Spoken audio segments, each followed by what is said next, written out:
6 masked assassins, 1 decorated Navy SEAL working undercover as a bartender, 8 minutes that would expose a deadly conspiracy and ignite an impossible love story.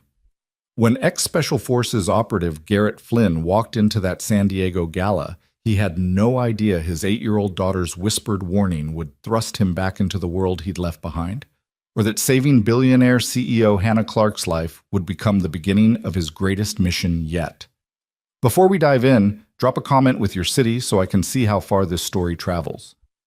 Now, let me take you back to where it all began. The crystal chandeliers of the Meridian Grand Ballroom cast dancing light across 500 of San Diego's wealthiest elite, their champagne glasses catching the glow like liquid gold. Garrett Flynn moved through the crowd with practiced invisibility, his black vest and bow tie marking him as part of the furniture, just another hired hand serving drinks to people who'd never remember his face. That was exactly how he wanted it. "Another whiskey, neat," barked a hedge fund manager whose Rolex probably cost more than Garrett's annual rent. Garrett nodded, his calloused hands that had once rappelled down enemy compounds and diffused IEDs in the darkness of foreign deserts, now expertly tilting a bottle of 30-year-old Macallan. "Right away, sir." The man didn't even glance at him. To these people, Garrett was a ghost, a means to an end, someone who existed only to facilitate their comfort and then vanish back into the shadows. And honestly, after 8 years in naval special warfare, after the missions that still woke him at 3 a.m. with his heart hammering and sweat soaking his sheets, after losing Sarah to cancer while he was deployed halfway around the world, invisibility felt like mercy. He'd hung up his trident 3 years ago, walked away from the only life he'd known since he was 22 years old. Now, at 35, Garrett Flynn was just a single dad trying to make rent and keep his daughter's world stable. The tips from these charity galas, where tech billionaires and venture capitalists patted themselves on back for donating a fraction of their wealth, paid for Zoe's art classes and the small 2-bedroom apartment they called home. "Dad!" The whisper cut through the ambient music and cocktail chatter. Garrett turned to see his daughter peeking around the corner of the service hallway, her blonde pigtails slightly askew, clutching a coloring book decorated with mermaids and dolphins. He smiled, the real smile that only Zoe could summon, the one that cracked through the armor he wore every day. "What's up, Zobear? Thought you were going to finish that underwater castle." "I did. Want to see?" She bounded toward him with 8-year-old enthusiasm, her light-up sneakers blinking with each step. For these events, when he couldn't find a sitter, she'd camp out in the back hallway with her art supplies. The catering manager, Maria, always sneaked her chicken fingers and apple juice. It wasn't ideal, but it was their reality. Garrett crouched down, careful not to spill the tray of champagne flutes balanced on his left hand. Zoe thrust the coloring book toward him, and he examined her work with the seriousness it deserved. She'd stayed mostly inside the lines, used a rainbow gradient for the castle towers, and added a family of sea turtles he didn't remember being part of the original design. "That's incredible, sweetheart. I love the turtles. What are their names?" "That's Shelley, and that's Crush, and that's Flynn." The sharp voice of his supervisor, Richard, sliced through their moment. "We need you on the floor. They're about to start speeches, and we're running low on the Veuve Clicquot." Garrett stood, ruffling Zoe's hair. "Duty calls. You good here for a bit longer?" She nodded, but then grabbed his sleeve with small fingers. Her blue eyes, so much like her mother's it sometimes hurt to look directly at them, had gone serious. "Dad?" "Yeah?" "That lady up there." Zoe pointed toward the stage where a woman in an elegant navy dress was being introduced by the master of ceremonies. "She looks scared." Garrett followed his daughter's gesture. The woman was Hannah Clark, founder and CEO of NeuralSync Technologies, a company that had revolutionized cybersecurity and made her one of the youngest self-made female billionaires in America. He recognized her from the event program. She was tonight's keynote speaker and the guest of honor. The gala's purpose was to raise funds for STEM education, and Hannah had pledged to match all donations dollar for dollar. She stood in a spotlight, smiling and waving at the applauding crowd. To anyone else, she probably looked perfectly composed, poised, confident, radiating the kind of success that came from building an empire from scratch. Her dark hair was swept into an elegant updo, Diamond earrings caught the light, and her posture was impeccable. But Garrett Flynn hadn't survived 8 years as a Navy SEAL by taking things at face value. He studied her with the trained eye of someone who'd spent years identifying threats and reading enemy combatants across hostile territory. The smile didn't reach her eyes. Her left hand, the one not holding the microphone, was clenched into a fist at her side. Every few seconds, her gaze darted toward the exits. Not casually, but with the hypervigilance of someone tracking potential threats. She was scanning for danger.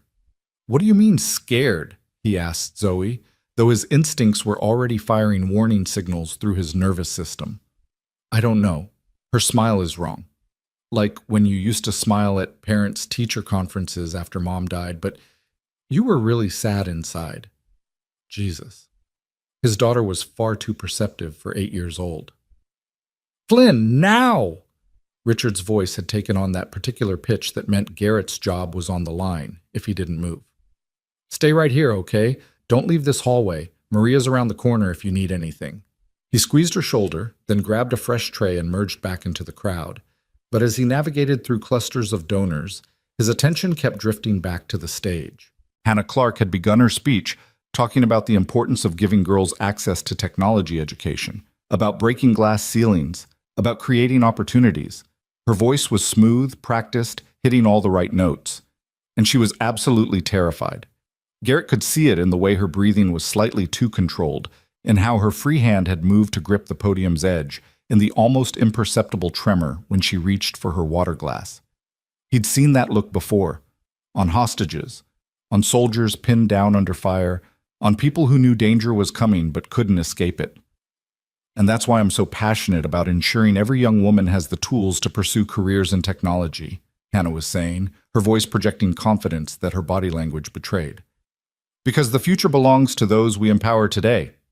Applause rippled through the ballroom. Garrett distributed champagne to a group of venture capitalists arguing about market valuations and cryptocurrency, but his mind was elsewhere. His combat instincts, dormant for 3 years but never truly gone, were coming alive like an old wound in cold weather. Something was wrong. He scanned the room with fresh eyes, looking beyond the glittering facade.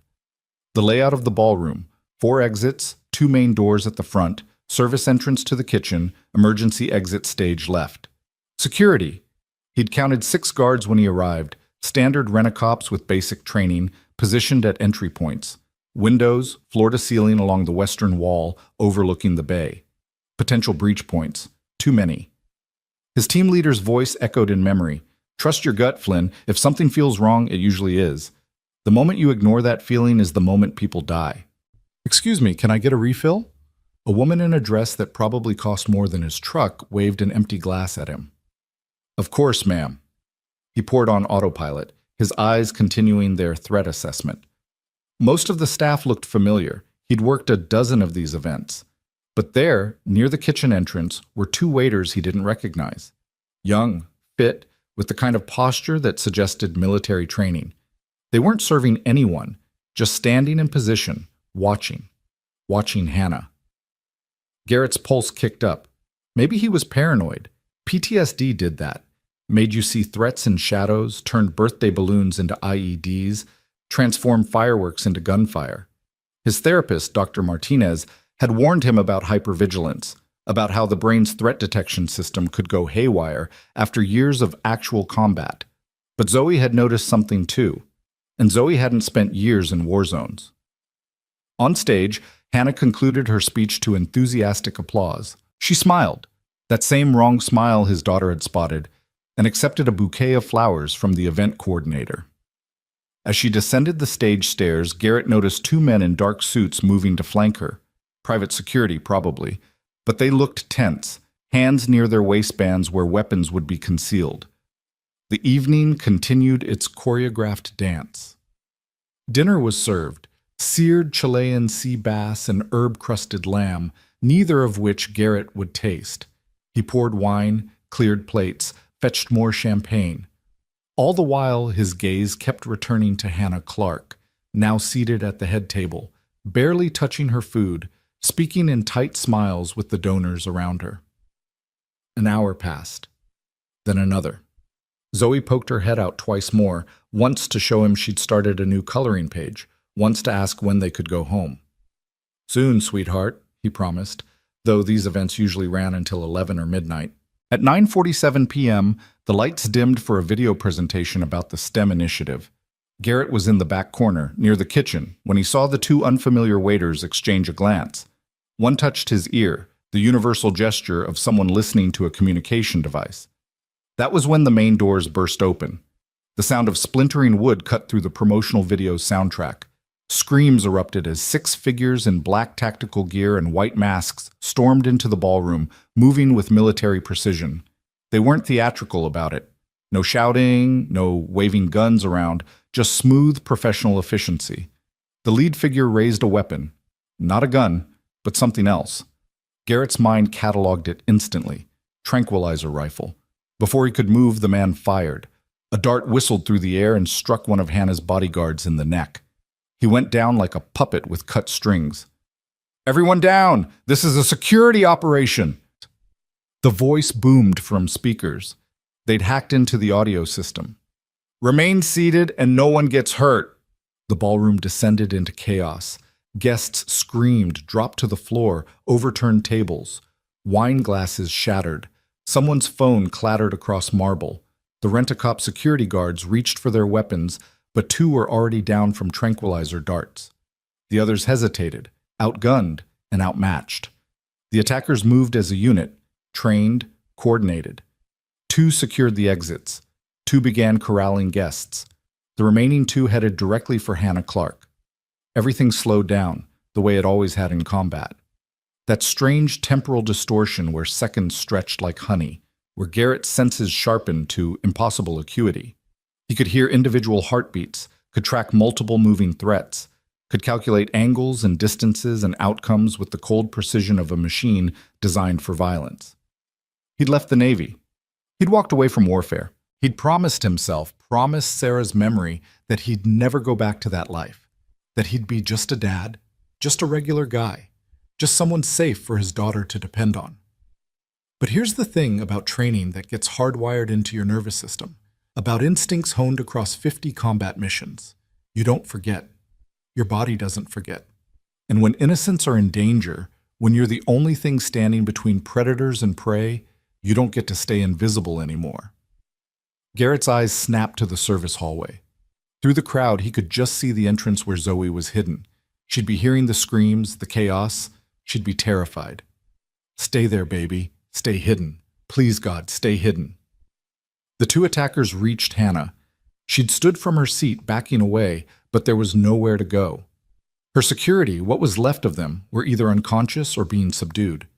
One attacker grabbed her arm. She tried to jerk away, and that's when Garrett saw the flash of something in the man's hand. A syringe. They weren't here to rob the gala. They were here to take Hannah Clark. This was a targeted kidnapping operation, executed by professionals with military training and insider intelligence. And Garrett Flynn, the invisible bartender who just wanted to pay rent and keep his daughter safe, had a choice to make. He could stay down, could keep his head lowered, wait for it to be over, could keep his promise to never be that person again, never be the weapon, never risk leaving Zoe an orphan. That was the smart choice, the safe choice. Or he could do what he'd spent 8 years training to do. The attacker with the syringe moved toward Hannah's neck. She struggled, and for just a moment her eyes met Garrett's across the chaos of the ballroom. In that instant, he saw the same expression he'd seen in the faces of hostages he'd rescued from compounds in Yemen and Syria. The desperate hope that someone, anyone, would help. Could you tell your daughter you walked away while someone needed help? The question came from his own mind, in Sarah's voice. His wife, who'd spent her too short life as an ER nurse, running toward emergencies when everyone else ran away. Who'd taught Zoe to stand up for kids being bullied at school? Who'd believed that the strong had an obligation to protect the weak? Garrett set down his tray. His body moved before his conscious mind finished deciding. Years of muscle memory took over, and suddenly he wasn't a bartender anymore. The invisible mask dropped, and something else emerged, something that had been sleeping but never truly gone. He crossed the distance in 4 strides, silent as a ghost. The attacker with the syringe never saw him coming. Garrett's hand shot out, caught the man's wrist, twisted with precise force. The syringe clattered to the floor. Before the attacker could react, Garrett drove his elbow into the man's solar plexus, a strike that calculated exactly how much force to use, where to hit to disable without killing. The attacker doubled over, gasping. His partner spun toward Garrett, reaching for a weapon, but Garrett was already moving. A leg sweep dropped the man to one knee. A targeted strike to the radial nerve made his hand spasm, weapon falling. Garrett caught it before it hit the ground, a Sig Sauer P-126, good weapon. Ejected the magazine, racked the slide to clear the chamber, disassembled it in 3 seconds flat.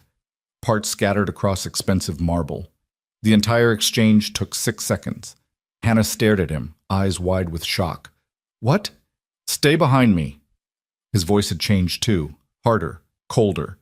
The voice of someone who'd given orders in firefights and hostage rescues. "Don't move unless I tell you to move." The 4 other attackers had noticed. They abandoned their crowd control positions and converged on Garrett's location. Amateur move.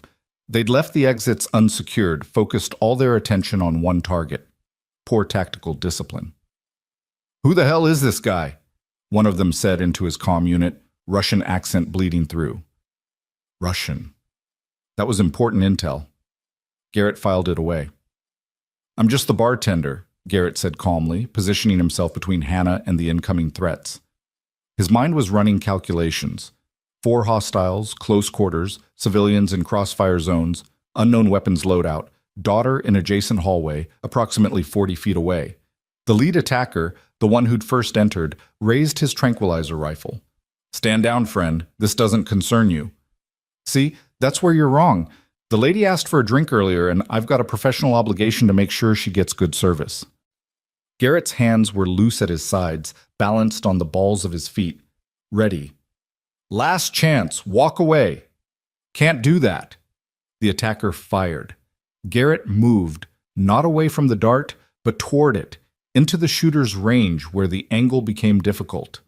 The dart whistled past his shoulder by inches. He was already inside the shooter's guard, hand locking around the rifle barrel, twisting, bone cracked, radius fracture, clean break. The shooter screamed. Garrett stripped the weapon, reversed it, used the stock to strike another attacker reaching for him. 2 down. A third attacker came from his left, knife drawn. Garrett sidestepped, caught the knife arm, applied a standing armbar. The attacker's elbow hyperextended with a wet pop. Garrett trapped the falling knife with his foot, kicked it away. 3 down. But he'd lost track of the 4th attacker in the chaos. Critical mistake. Pain exploded in his back as something struck him. Taser. 50,000 volts locked his muscles, dropped him to one knee. Through blurred vision, he saw the 4th attacker standing over him with the taser, smiling behind his white mask. "Not bad for a bartender," the man said, "but not good enough." The taser hit him again. Garrett's world turned white with pain. His muscles seized, refused to obey commands. He tried to rise, couldn't. Hannah was screaming something he couldn't quite hear over the ringing in his ears. The attacker who'd first had the syringe, the one Garrett had disarmed, had recovered it. He advanced on Hannah, who'd backed against a table with nowhere left to run. "No, get up, move, move!" Garrett's body wouldn't cooperate. The residual effects of the taser had scrambled his nervous system. He could only watch as the syringe got closer to Hannah's neck. Then, impossibly, something small and fast launched from the side hallway. A blur of blonde pigtails and light-up sneakers. Zoe, clutching her coloring book, swung it at the attacker's head with all the force her 8-year-old body could muster. "Leave her alone!" Time stopped. The coloring book struck the attacker's mask, not hard enough to hurt, but unexpected enough to make him flinch. The syringe's trajectory shifted 6 inches left. Instead of Hannah's neck, it struck the table's edge. And in that half-second of distraction, Garrett found the strength to move. He surged upward, grabbed the attacker's arm, and drove forward with momentum born of pure fury. How dare they? How dare these bastards come here, threaten innocents, force his baby girl to witness violence? Every bit of strength he'd held back, the killing force he'd spent 3 years suppressing, came roaring back. The attacker went down hard. Garrett's forearm found the man's throat, applied pressure. Not enough to kill. but enough to render unconscious in 5 seconds. 4, 3, 2, 1. The fifth attacker raised another tranquilizer rifle, aimed at Garrett's center mass. At this range, there was no dodging. Garrett twisted, tried to shield both Hannah and Zoe with his body, knowing he couldn't cover them both, that the math didn't work, that someone was going to get hurt, and please God, let it be him. The dart caught him in the upper chest. He felt the prick, felt the chemical burn spreading through his bloodstream. Sedative, fast acting. His vision started to tunnel almost immediately. The ballroom swam into soft focus, sounds becoming distant and muffled. The last thing he saw before darkness claimed him was Hannah's face hovering over him, her hands on his shoulders. She was saying something. Her lips moved, forming words he couldn't hear. Behind her, police lights were flashing. Someone must have called 911, reinforcements arriving. But it was Zoe's face that filled his fading vision. His daughter being pulled back by the catering manager, Maria, her eyes wide with terror and tears streaming down her cheeks.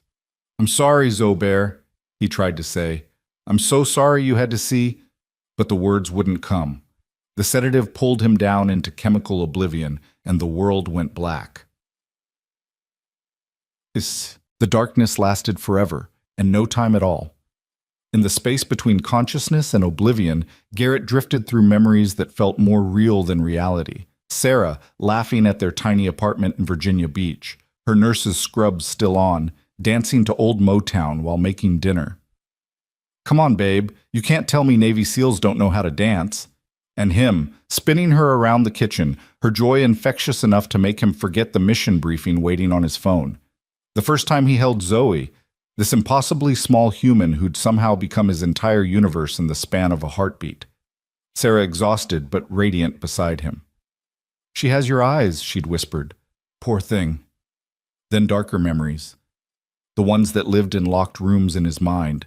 Helmand Province, 3 a.m., clearing a compound room by room while rounds pinged off the walls. His teammate Jake taking fire, Garrett dragging him to cover while calling for medevac, both of them covered in blood and dust, and the particular terror that came from knowing death was 3 feet away. In Sarah's hospital room, the smell of antiseptic and flowers, her hand so thin in his, her voice barely a whisper. "Take care of our girl. Promise me. Take care of Zoe, and take care of yourself. Don't let this break you. Promise me, Garrett." "I promise." But he'd broken that promise tonight, hadn't he? He'd let Zoe see him like that. Let her witness her father as something violent and dangerous. Let her 8-year-old eyes watch him hurt people, even if those people deserved hurting. What kind of father does that make you? Consciousness returned gradually, layers of sensation building upon each other. First, pain. His head throbbed like someone had used it for drum practice. His chest ached where the dart had struck. His muscles felt like they'd been wrung out and left to dry. Second, sounds. Steady beeping, hushed voices, the distinctive squeaky wheel sound of a hospital gurney rolling past. Third, light. Even through closed eyelids, he could sense it, too bright, clinical, fluorescent. Finally, smell. Antiseptic, latex, that particular combination of cleaning products and human suffering that defined every hospital everywhere. Garrett opened his eyes. He was in a private hospital room, late at night judging by the darkness beyond the window. An IV drip fed into his left arm. Monitors tracked his vital signs with electronic efficiency. His bow tie and vest were gone, replaced with a hospital gown. Someone had removed his shoes, and sitting in the chair beside his bed, her elegant dress rumpled, her perfect updo partially fallen, her makeup smudged with exhaustion, was Hannah Clark. She dozed off, her head tilted at an angle that would give her a wicked crick in her neck. A cup of coffee, long cold, judging by the ring stain, sat on the side table beside a vase of flowers. How long had she been here? Garrett tried to sit up. The movement sent pain spiking through his chest, and he couldn't quite suppress the grunt that escaped. Hannah's eyes snapped open immediately. For a moment, she looked disoriented. Then her gaze locked on his face, and something like relief flooded her features. "You're awake." Her voice was hoarse, rough with emotion and fatigue. "Thank God. The doctor said you'd be fine, but..." She stopped, seemed to gather herself. "How are you feeling?" Like I got hit by a tranquilizer dart and tasered twice. Garrett's own voice came out gravelly. How long was I out? 6 hours. It's almost 4 a.m. Hannah leaned forward, and he could see the dark circles under her eyes, the stress written in every line of her face. The sedative they used was designed for large animals. The doctor said if you'd gotten a full dose instead of just a glancing hit. She didn't finish. Didn't need to. Zoe, Garrett said immediately, trying to sit up again despite the pain. My daughter, is she? She's fine. She's safe. Hannah put a gentle hand on his shoulder, easing him back. The catering manager, Maria, took her to the security office during the chaos. Police questioned her briefly, very gently. Child Services wanted to take her into temporary custody, but She paused, seeming uncertain. I hope this was okay, but I used some influence to make sure she could stay with Maria until you woke up. They're in the waiting room right now. The relief that crashed through Garrett was almost physical. Thank you. Jesus, thank you. I should be thanking you. You saved my life. Hannah's voice cracked slightly. You almost died saving my life. And your daughter, she was so brave. When I think about what could have happened, don't. Garrett's voice came out harder than intended. He softened it. Just don't go down that road. Trust me, it doesn't lead anywhere good. They sat in silence for a moment. Through the window, San Diego's lights twinkled in the pre-dawn darkness. Somewhere in this hospital, his daughter was waiting. Somewhere, a team of police detectives was probably preparing questions. Somewhere, the men who'd attacked the gala were either in custody or on the run. The police told me some things about you, Hannah said quietly. After the attack, they ran your background, of course, found out you weren't just a bartender. Garrett closed his eyes. Of course they had. His DD-214, his service record, all of it would have come up in their investigation. The carefully constructed anonymity he'd built around his life with Zoe shattered in one night. 8 years in naval special warfare, Hannah continued. Multiple deployments, distinguished service medals, commendations for valor in combat. You were part of some of the most elite operations in the Middle East. And then you just walked away. Started working catering jobs. Why? That's a long conversation for 4 a.m. I've been here for 6 hours. I've got time. Garrett opened his eyes and looked at her, really looked at her. Without the stage makeup and practiced smile, she looked younger than her publicity photos suggested. Maybe 32, 33. But her eyes held the kind of weariness that came from carrying weight too heavy for any one person. I walked away because my wife died while I was deployed, he said simply. Because I came home to a daughter who'd lost her mother and barely knew her father. Because I'd spent 8 years running toward danger, and it was time to run toward something else. Someone else. Hannah's expression softened. I'm sorry. About your wife. So am I. He adjusted the IV line, wincing. What about you? Those men tonight? That wasn't a random robbery. That was a professional extraction team with inside intelligence and military training. They knew you'd be there, knew your security detail, knew the building layout. Someone went through a lot of trouble to take you alive. She was quiet for a long moment, her hands twisting together in her lap. When she spoke, her voice was barely above a whisper. I've been getting threats for 3 months. Ever since NeuralSync landed a major defense contract worth $800 million. We developed new encryption protocols that make current cyber warfare techniques obsolete. Several governments and private military companies wanted that technology. I turned them down. Let me guess. They didn't take no for an answer. The FBI has been investigating. They think it's connected to a Russian private military group with ties to their intelligence services. But they can't prove anything, and the threats kept escalating. Tonight was supposed to be safe. Public venue, high-profile guests, security everywhere. She laughed bitterly. Obviously that didn't work out. Inside job, Garrett said. Had to be. Those 2 waiters I spotted earlier, they were part of the team.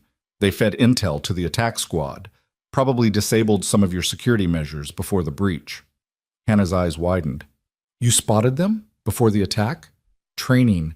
You learned to read rooms, identify threats. Your body language was wrong too. You were terrified during your speech. My head of security had gotten a tip that something might happen tonight. He wanted to cancel, but I refused. I thought, she shook her head. I thought if I showed fear, if I let them dictate my life, they'd already won. Stupid. Not stupid. Brave. There's a difference. Is there?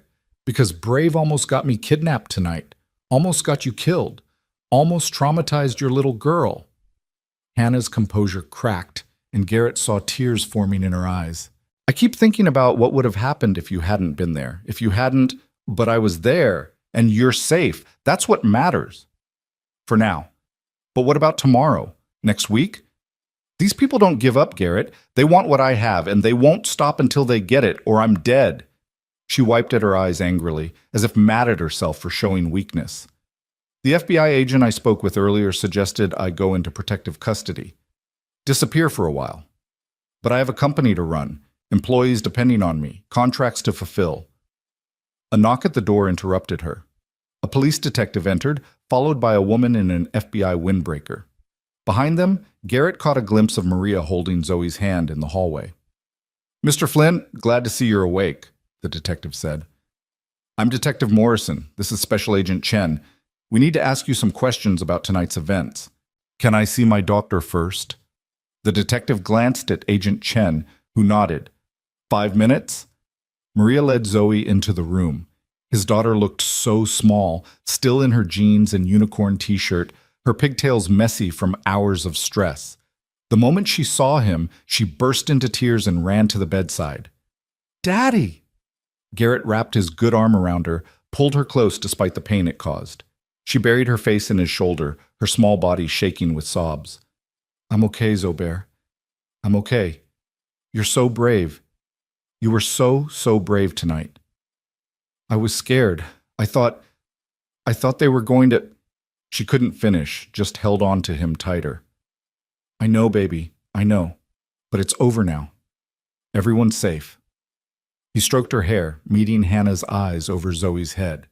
Hannah had tears running freely down her face now, and she wasn't trying to hide them. Maria cleared her throat gently. I'll wait outside while you talk to the police, sweetie. Then we'll get you home, okay? I want to stay with Daddy. You can't right now, Garrett said softly. The doctors need to keep me here for a little bit. But Maria's going to take you back to our apartment, and I promise I'll be home before you wake up. Deal?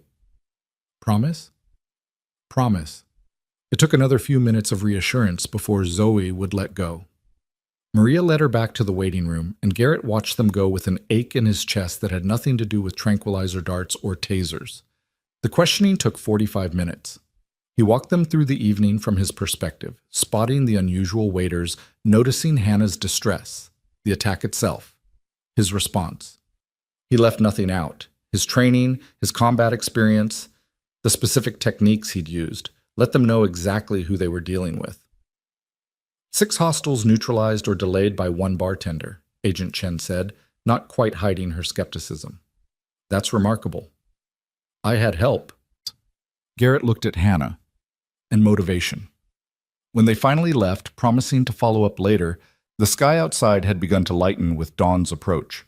A doctor came in, checked Garrett's vitals, declared him stable enough to be discharged by mid-morning. Hannah stood to leave, exhaustion written in every movement. I should go.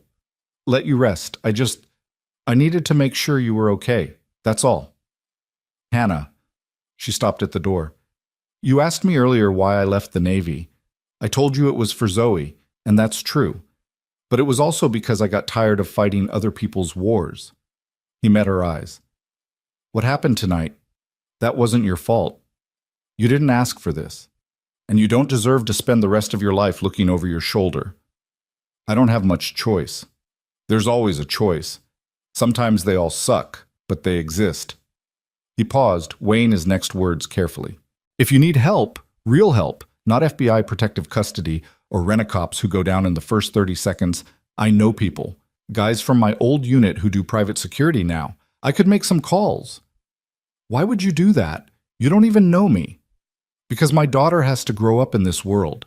And I'd like it to be the kind of world where people like you, people trying to do good things, make things better, don't get punished for it. He smiled tiredly. Plus, You did stay at my bedside for 6 hours. Seems like the least I could do. Hannah was quiet for a long moment, studying his face. Then she pulled a business card from her purse, walked back to the bed, and placed it on his side table. Call me when you get home. We'll talk. She paused at the door again. And Garrett? Thank you. For everything. For seeing what no one else saw. For caring when you didn't have to. For being brave enough to fight when you'd promised yourself you wouldn't. I'm not brave. You are. Believe me, I know the difference. Then she was gone, her heels clicking softly down the hospital corridor, leaving Garrett alone with his thoughts and the promise of a sunrise he'd almost not lived to see. The morning sun was already climbing high when Garrett finally pulled his battered Ford pickup into the parking lot of their apartment complex.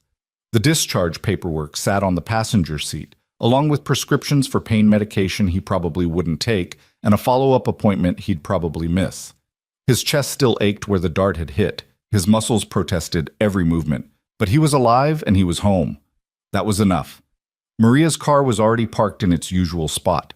She texted him an hour ago that Zoe had finally fallen asleep around 6, curled up on their couch with her coloring book clutched to her chest like a shield. The image had broken something inside him all over again. He took the stairs slowly, each step a reminder of the previous night's violence. Their apartment was on the 3rd floor, number 312, a modest 2-bedroom with peeling paint on the door and a welcome mat Zoe had picked out because it had a cat on it. Not much to look at, but it was theirs. Safe. Ordinary. Or it had been, until last night. Maria opened the door before he could get his key out, her round face creased with concern. She was in her 50s, a grandmother of 4 who'd worked catering for 20 years and had seen enough of life to take most things in stride. But even she looked shaken. She finally went down about 2 hours ago, Maria whispered, gesturing to where Zoe lay sleeping on the couch, still in yesterday's clothes. Poor baby. She was so worried about you. Kept asking if you were okay, if you were hurt, if... Her voice caught. Garrett, what she saw last night. I know. He moved past her into the apartment, his eyes fixed on his daughter's sleeping form. I know, Maria, and I'm sorry. I never wanted...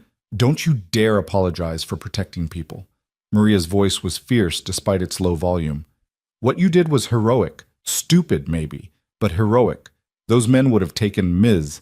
Clark, probably killed people in the process. You stopped them. At what cost? Garrett knelt beside the couch, brushing a strand of blonde hair from Zoe's face. She looked so peaceful in sleep, so innocent. She's 8 years old, Maria. She shouldn't have nightmares about her father fighting armed men. She shouldn't have to see... She saw her father be brave. She saw him protect someone who needed help. There are worse things a child could learn. Maria squeezed his shoulder gently. I'll leave you two alone. Call me if you need anything, okay? Anything at all. After she left, Garrett just sat on the floor beside the couch, watching his daughter sleep. The morning light filtered through their thin curtains, illuminating the small space they'd built together over the past 3 years. Photos of Sarah still hung on the walls. He'd never had the heart to take them down, and Zoe liked having her mother's smile watching over them. The kitchen was tiny but functional. Zoe's bedroom was an explosion of art supplies and stuffed animals. This was supposed to be their safe place, their normal life, away from danger and violence and the things that went bump in the night. He'd failed her. Zoe stirred around 10, her eyes fluttering open. For a moment she looked disoriented. Then her gaze found him and she sat up fast. Dad, you're home. You promised you'd be home and you are. I promised, didn't I? He moved to sit beside her on the couch, wrapping an arm around her small shoulders. How are you feeling, Zobear? She was quiet for a long moment, her fingers tracing patterns on her coloring book. When she spoke, her voice was small and uncertain. Dad? Those men last night. They were bad people, right? Yes, sweetheart. Very bad people. And you stopped them because that's what good people do? They stop bad people from hurting others? That's right. So why do I feel scared? Her blue eyes, Sarah's eyes, looked up at him, confused and hurt. If you're good and they were bad, why do I feel scared of you? Just a little bit, in my tummy. The words hit him like a physical blow. This was what he'd feared most, what had kept him awake during deployments and made him leave the Navy in the first place, that his daughter would see him as something dangerous, something to be afraid of. "Come here." He pulled her close, feeling her small heartbeat against his chest. "What you saw last night, that's not who I am. Not really. That's just something I learned how to do a long time ago, before you were born. Like a skill, like how you can draw and paint. But just because I can do something doesn't mean that's all I am. Like how you know how to cook, but you're not a chef?" Despite everything, he smiled. "Exactly like that. I know how to fight, how to protect people when they're in danger. But mostly, I'm just your dad who makes terrible pancakes and can't braid hair right and forgets to put the toilet seat down." She giggled softly, and the sound was the most beautiful thing he'd heard in hours. "You make okay pancakes. Not terrible." Such high praise. They sat together in comfortable silence for a while, the morning stretching out around them. Finally, Zoe spoke again, her voice steadier now. "That lady, Ms. Clark, she's really nice. When the police were asking me questions, she made sure they were gentle, and she bought me hot chocolate with extra marshmallows." "She did?" "Uh-huh. And she said you were very brave. She said you saved her life and she'd never forget it." Zoe looked up at him seriously. "Did you really save her life, Dad?" "I helped. A lot of people helped. But mostly you." It wasn't a question. "Maria told me that without you, those bad men would have taken Miss Clark away and maybe hurt other people too. So you being scary for a little bit saved lots of people from being scared all the time." Out of the mouths of babes, Garrett felt his throat tighten with emotion. "When did you get so wise?" "I'm 8. That's pretty old." She snuggled closer. "Can we have pancakes now? I'm really hungry." They spent the rest of the morning in their pajamas, making breakfast and carefully not talking about the previous night. Zoe colored at the kitchen table while Garrett cleaned up, both of them settling back into their familiar routines like finding an old, comfortable groove. It was almost possible to pretend everything was normal. Until his phone rang. The number wasn't saved in his contacts, but he recognized the area code. His stomach tightened as he answered. "Flynn?" "Mr. Flynn, this is Special Agent Chen. I hope I'm not catching you at a bad time." "Just making pancakes with my daughter." "What can I do for you, Agent?" "I wanted to follow up on a few things from last night. We've identified all 6 attackers. They're Russian nationals, former Spetsnaz, working for a private military contractor called Volkova Group. Ring any bells?" Garrett's blood went cold. He knew that name. Every SEAL who'd operated in Eastern Europe or the Middle East knew that name. Volkova Group was the kind of organization that made governments nervous and defense contractors wealthy. They operated in the gray spaces between legal and illegal, military and mercenary. "Yeah, I know them. They're serious players. Not the kind of outfit you hire for a simple kidnapping." "Exactly. Which brings me to my next point. Ms. Clark is in significant danger. The FBI can offer protective custody, but she's refusing, says it would shut down her company, put hundreds of employees at risk, make her a prisoner instead of a victim." Chen paused. "She also mentioned you might be able to help." "Agent Chen, I'm not in that business anymore. I'm a single dad working catering jobs." A single dad who took down 6 trained operatives with his bare hands. There was respect in her voice, but also calculation. "Look, I get it. You walked away for good reasons, but Ms. Clark needs protection that federal resources can't provide. She needs someone who understands how these groups operate, someone who can think like them, predict their moves, someone with your particular skill set." "I have a daughter to think about." "I know, which is why I'm calling you instead of just showing up at your door. This is your choice, Mr. Flynn, but you should know, the attackers we caught aren't talking. They lawyered up immediately, and the lawyers are expensive. The kind of expensive that suggests serious backing. Volkova Group doesn't give up after one failed attempt. They'll come at her again, and next time they'll be better prepared." Garrett looked at Zoe, still coloring peacefully at the table, humming some song from a movie he couldn't quite place. This was supposed to be their quiet life, their safe life. "I'll think about it," he said finally. "That's all I can promise." "Fair enough. One more thing, we found something during the investigation. Security footage from the gala that was interesting." Chen's tone changed, became more cautious. There's about 15 seconds where you're visible in the frame, engaging the hostiles. Mr. Flynn, I've seen combat footage. I've watched Special Forces operators work. What you did? That was different. That was surgical, precise. Like you weren't just trained, you were built for it. Was there a question in there, Agent? Just an observation, and maybe a warning. You're on a lot of radars now. The kind of radars that don't forget faces or skill sets. You wanted to be invisible, to live a quiet life. That option might not be available anymore. After she hung up, Garrett stood in the kitchen holding his phone, staring at nothing in particular. Chen was right, and he knew it. The moment he'd engaged those attackers, the moment he'd chosen to fight instead of hide, he'd put himself back on the map. Organizations like Volkova Group would have seen the news reports, the witness statements. They'd know someone with serious training had interfered, and they'd be very interested in finding out who. His phone rang again, making him jump. This time he recognized the number. It was the one from Hannah's business card. Garrett? It's Hannah Clark. I hope I'm not bothering you. Not at all. Just finished talking to the FBI. Agent Chen called me too. She really wants me to go into protective custody. Hannah's voice was strained, tired. I can't do that, Garrett. I can't just disappear. I have board meetings scheduled, product launches, employees counting on me. I know. The thing is, she hesitated. I've been thinking about what you said at the hospital, about knowing people who could help. I know I have no right to ask, and I know you have your daughter to consider, but she took a breath.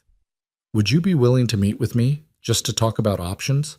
I'll pay for your time, obviously, and I promise I won't pressure you into anything you're not comfortable with. Garrett watched Zoe add purple sparkles to what looked like an underwater princess castle. His daughter, his responsibility, his whole world.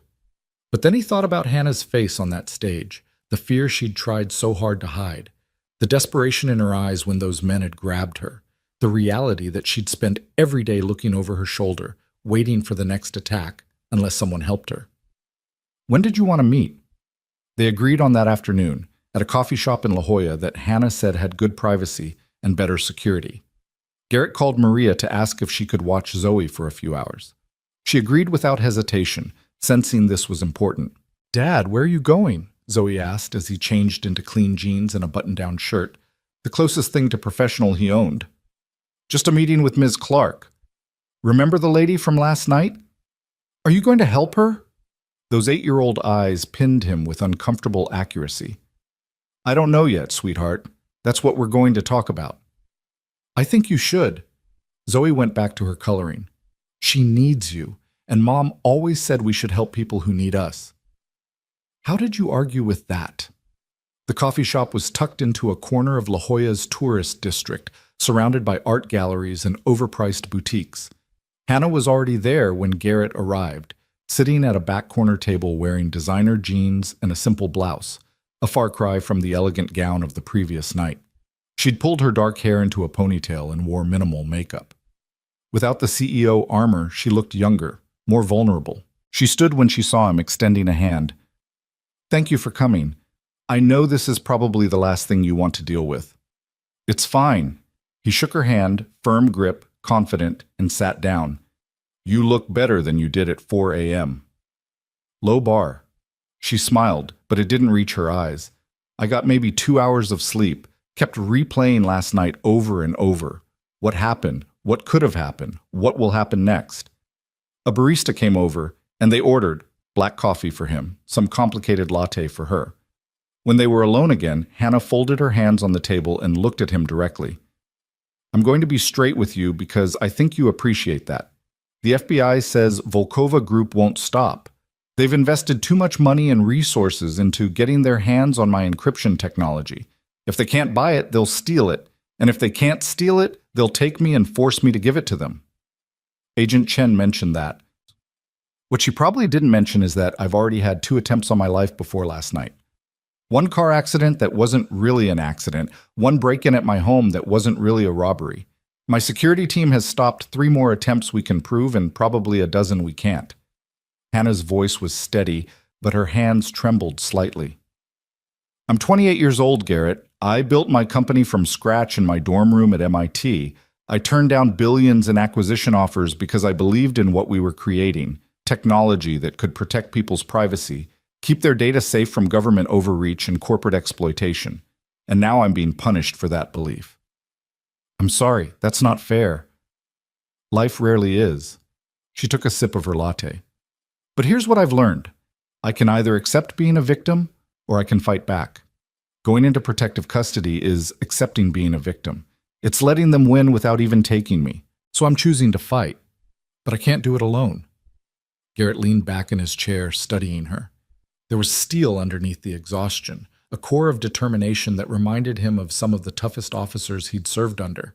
She'd built an empire from nothing in less than a decade. That didn't happen without serious grit. What exactly are you asking me to do? Honestly, I'm not sure yet. I need someone who understands how these groups operate. Someone who can assess my current security, identify vulnerabilities, maybe even help me figure out who inside my organization is feeding them information, because that's the only way they could have known so much about last night. She met his eyes. I know you're not a bodyguard. I know you left that life behind. But you saved me once, and I'm hoping, maybe, you'd be willing to help me save myself. I have a daughter, Hannah. She has to be my first priority. I know. And I'd never ask you to put her at risk. We could structure this however works for you. Consulting basis, remote work, limited hours. Hell, I'll hire full security for your apartment if that would help. Whatever you need. Money's not the issue. Then what is?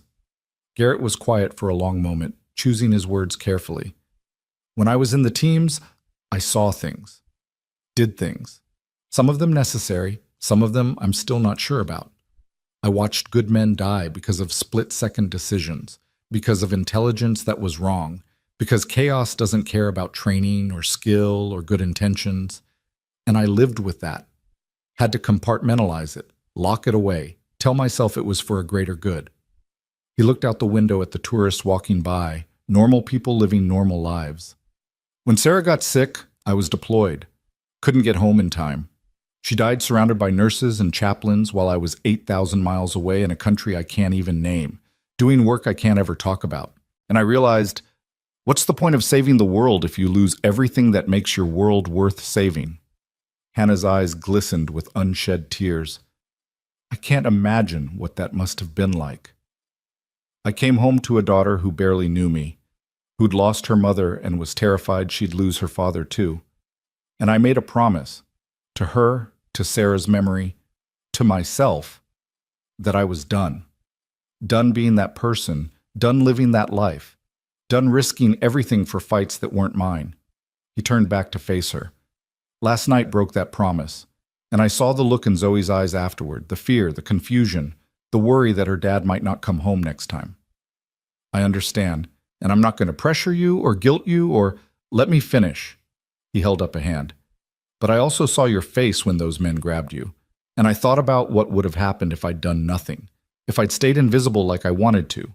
You'd be gone right now, probably in a basement somewhere being tortured for information, or dead if you'd refused to cooperate. And those men, they wouldn't have stopped there. They'd have hurt other people, taken other victims, because that's what happens when good people do nothing. He leaned forward. So here's what I'm willing to do. I'll consult for you, review your security, identify problems, maybe make some recommendations. But I'm not coming back full time. I'm not becoming your bodyguard or your operative or whatever. And if at any point I feel like this is putting Zoe at risk, I'm out. No negotiation, no guilt trip, just done. Can you work with that? Hannah's relief was visible. Yes, absolutely yes. Thank you, Garrett. You have no idea how much. Don't thank me yet. This is just consultation, and I need you to understand something. These people you're up against? Volkova Group doesn't play by rules. They're smart, well-funded, and absolutely ruthless. You're not just fighting a company, you're fighting an ideology that says the strong take what they want and the weak suffer. They will not stop unless you make them stop. And making them stop might require things you're not comfortable with. Like what? Like proactive measures instead of reactive. Like identifying their assets and eliminating them before they can act. Like fighting fire with napalm. He held her gaze. Are you prepared for that? Because if we're doing this, we need to do it right. Half measures will just get people killed. Hannah was quiet for a long moment, her coffee cooling in her hands. When she spoke, her voice was steady. My whole life I've played by the rules. Studied hard, worked hard, built my company the right way. And you know what? The people trying to destroy me don't care about rules. They tried to kidnap me at a charity gala. They're willing to kill innocent people to get what they want. So if fighting back means getting my hands dirty, if it means being proactive instead of reactive, she looked him dead in the eye. Then yes, I'm prepared, because I'm done being a victim. Garrett nodded slowly. Maybe she had the steel for this after all. They spent the next 2 hours going over details. Hannah outlined her current security setup. A team of 12 guards, mix of ex-military and law enforcement, working in rotating shifts. Her home was a penthouse downtown with decent physical security but questionable digital infrastructure. Her office building had standard corporate security, which meant it was probably compromised 6 ways from Sunday. She drove a different route to work every day, varied her schedule, never announced public appearances in advance. It sounds like you're already doing a lot right, Garrett said, taking notes on his phone. But it's not enough, obviously. Hannah's frustration was clear. I've spent hundreds of thousands of dollars on security and they still almost got me. That's because you're defending against symptoms instead of the disease. Volkova Group wants your encryption technology, so we need to figure out why they want it and who's paying them to get it. Follow the money, find the client, eliminate the incentive. The FBI is already investigating us. The FBI moves at government speed and needs things like warrants and probable cause. We don't have that luxury. Garrett leaned back. I need access to your company's internal communications, HR records, financial data. Whoever's feeding information to Volkova is on your payroll. They're probably not even doing it for ideology. Just money. Find them, find the leak. I can give you limited access, but Garrett, I have 1,200 employees going through all of them. Won't take that long. We're looking for specific patterns. Sudden wealth, unusual travel, encrypted communications, meetings with unknown parties. Someone in your organization is dirty, and they're leaving breadcrumbs whether they know it or not. They were interrupted by Garrett's phone buzzing, a text from Maria. Zoe's asking when you'll be home. She's worried. His chest tightened. I need to go. My daughter. Of course, go. Hannah stood as well. Can we meet again tomorrow? I'll have access credentials set up for you, and I want you to meet my head of security. His name's Marcus Webb, former Secret Service. Good guy, but he's been focused on physical security and might be missing some bigger picture stuff. Tomorrow works, but Hannah, one more thing. Garrett fixed her with a serious look. If we're doing this, you need to be completely honest with me. No corporate spin, no holding back information because you think it makes you look bad or might be legally problematic. These people play for keeps, and I need to know everything if I'm going to help you. I understand. Do you? Because in my experience, civilians say they understand until they actually have to face the ugly truths. Whatever skeletons are in your closet, whatever questionable decisions you've made, whatever secrets you're keeping, I need to know them. Because Volkova Group probably already does, and they will use them against you. Hannah's expression hardened. I built my company ethically. I don't have skeletons. Everyone has skeletons. The question is whether you're willing to show them to me before they get dug up in ways that hurt you. He softened his tone slightly. I'm not judging you, Hannah. I'm trying to protect you, but I can't do that effectively if you're hiding things. She was quiet for a long moment, something working behind her eyes. Finally, she nodded. You're right. Tomorrow, I'll tell you everything. The good, the bad, the complicated. You deserve that if you're putting yourself at risk for me. After they parted ways, Garrett sat in his truck for a few minutes before starting the engine. What the hell was he doing? He'd promised himself he was out, done, finished with this life, and here he was, getting pulled right back in. But as he drove home through San Diego's afternoon traffic, he couldn't shake the image of Hannah's face during her speech. The fear she'd hidden so well, the determination underneath it. She reminded him of the people he'd spent 8 years protecting, the innocent ones caught in crossfire they didn't create, fighting battles they didn't start. Maybe this was different. Maybe helping one person directly, someone he'd looked in the eye and shared coffee with, was different from the abstract missions he'd run overseas. Maybe he could do this without losing himself. Or maybe he was just lying to himself because it felt good to be needed again. Zoe was waiting by the window when he pulled up, her face lighting up the moment she spotted his truck. By the time he made it up the stairs, she'd already flung the door open and launched herself at him. "You're home. I was worried you wouldn't come back." "I promised, didn't I? I always keep my promises to you." He scooped her up despite his protesting muscles. "What did you and Maria do while I was gone?"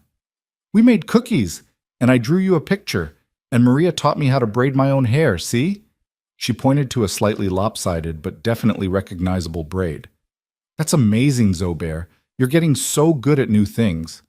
Maria appeared in the doorway, wiping flour from her hands. "She's a natural. We made chocolate chip cookies, her favorite. There's a batch for you on the counter." "You're a saint, Maria. What do I owe you?" "Nothing. Just take care of that girl. And yourself." She gave him a meaningful look. "Whatever you decided today, I trust you made the right choice." After she left, Garrett and Zoe settled on the couch with warm cookies and cold milk. This was their ritual. After any kind of stress or difficulty, they'd sit together and just exist in each other's presence. Sarah had started it when Zoe was a baby, and they'd kept it going after her death. "Dad?" Zoe asked, around a mouthful of cookie. "Are you going to help Ms. Clark?" "Yeah, I think I am. For a little while, at least." "Is it dangerous?" He considered lying, but Sarah had always insisted on honesty with their daughter. Age-appropriate honesty, but honesty nonetheless. "It might be, but I'm going to be really careful, and I'm not going to do anything that would take me away from you. You're my first priority, always." Zoe nodded seriously, processing this. Then she snuggled closer to him. "I'm glad you're helping her. She seems nice and sad, like she needs a friend." "She probably does need friends. Being in charge of a big company can be lonely." "You should invite her over for dinner sometime. We could make spaghetti. Everyone likes spaghetti." Garrett smiled, stroking his daughter's hair. "Maybe we will, Zobair. Maybe we will." That night, after Zoe had fallen asleep, Garrett sat on their small balcony, nursing a beer and staring at the San Diego skyline. The city lights glittered like the chandeliers at the gala, beautiful and distant. Somewhere out there, Hannah Clark was in her penthouse, probably unable to sleep, probably running through worst-case scenarios.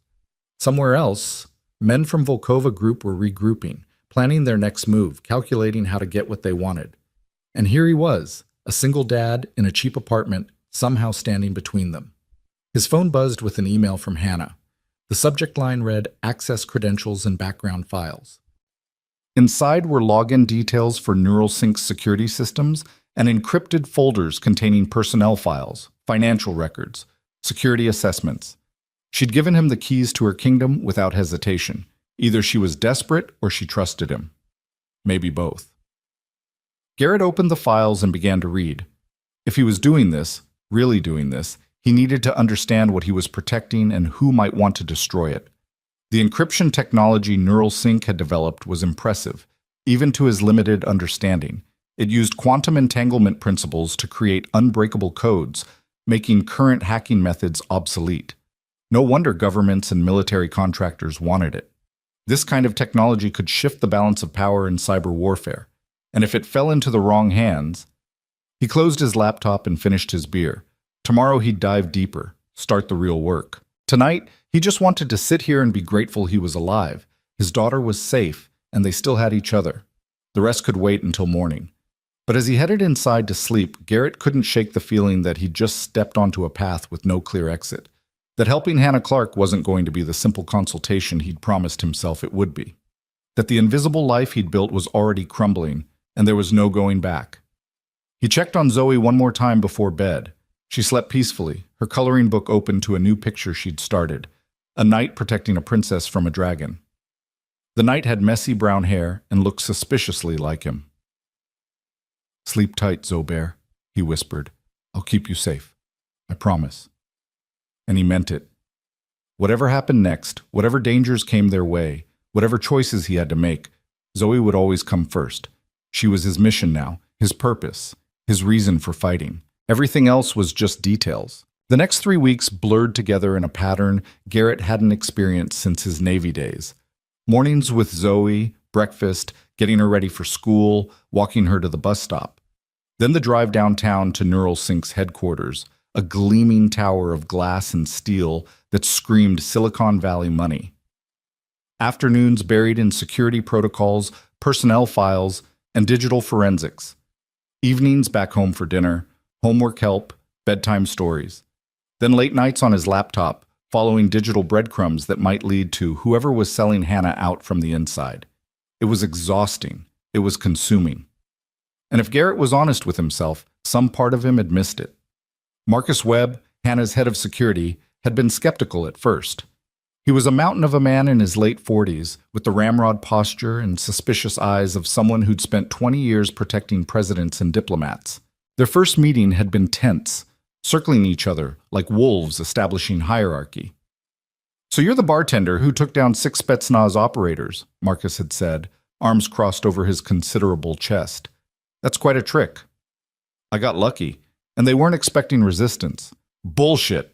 I've seen the security footage. That wasn't luck. That was high-level CQB training." "SEAL? Does it matter?" "It matters because Ms. Clark is putting a lot of faith in you, and I need to know if that faith is justified or if you're some washed-up operator trying to relive glory days." Marcus had leaned forward. "So let me be clear. She's my responsibility. I've kept her alive for 2 years through 3 continents and more threats than I can count. You want to help? Great. But you work through me, you clear everything with me, and if I think you're putting her at risk, you're gone. We clear?" Garrett had respected that. Protective instincts, loyalty, clear boundaries. These were things he understood. "Crystal, I'm not here to step on your toes, Marcus. I'm here because I think there's a leak in your organization that you haven't found yet. Someone feeding intelligence to Volkova Group. And I'm here because Ms. Clark asked for help, and I said yes. That's it." Something in his tone must have satisfied Marcus because the other man's posture had relaxed fractionally. "Okay then, show me what you've got." What Garrett had was patterns. Over the next week, he'd isolated 17 employees with unusual financial activity in the past 6 months. Large cash deposits, cryptocurrency transactions, offshore accounts that didn't match their salaries. He'd narrowed it down to 5 with direct access to Hannah's schedule and security protocols. Then 3 who'd taken unexplained trips to Eastern Europe. And finally, one name that made everything click into place. "David Reeves," Garrett had said, spreading printed documents across Marcus's desk. "Senior VP of Operations. Been with the company since year 2. Access to everything. Security systems, executive schedules, board meeting minutes. 3 trips to Prague in the last 4 months, supposedly for vendor meetings. But I checked. The vendors he claimed to meet with have no record of those appointments." Marcus had studied the documents, his expression darkening. "Prague is a known hub for Volkova Group operations. Their European headquarters is there." "Exactly. And look at this." Garrett had pulled up bank records on his laptop. 2 days after each Prague trip, deposits between $50,000 and $75,000 into an account under his wife's maiden name, structured to avoid reporting requirements, but sloppy enough that someone looking would find them. Son of a bitch. Marcus had slammed his hand on the desk. "I've known David for 3 years. Played golf with him. His kid goes to school with my nephew. It's always someone you know. That's how infiltration works." Garrett had kept his voice neutral, understanding the betrayal Marcus was feeling. The question is what we do about it. That conversation had led to this moment, 3 days later, sitting in a surveillance van 2 blocks from David Reeves's suburban home. Hannah was there too, insisting on being present despite both Garrett and Marcus arguing against it. "It's my company, my employee, my responsibility," she'd said with that steel in her voice that Garrett had come to recognize meant arguing was pointless. "If David's been selling me out, I need to hear why." So here they were, watching through long-range cameras as David Reeves pulled into his driveway in a BMW that definitely cost more than his salary justified. He was in his early 40s, handsome in that generic corporate way, wearing a suit that probably came from the same place as Hannah's dress from the gala. The perfect picture of success. The perfect picture of betrayal. "FBI's standing by," Marcus said quietly, monitoring feeds from multiple angles. "We give the word, they move in." "Not yet." Hannah's voice was tight. "I want to talk to him first." "Hannah, that's not a good idea," Garrett said. If he's working with Volkova, he might be dangerous. He's not dangerous. He's David. He brought donuts to board meetings. He coached Little League. But her hands were shaking as she said it. I just need to understand why. They watched David enter his house, lights coming on room by room. His wife was away visiting her mother in Phoenix. They'd confirmed that earlier. The kids were at school. He was alone. Hannah opened the van door before either man could stop her. I'm going to talk to him. You two can wait here or come with me, but I'm doing this. Garrett and Marcus exchanged a look.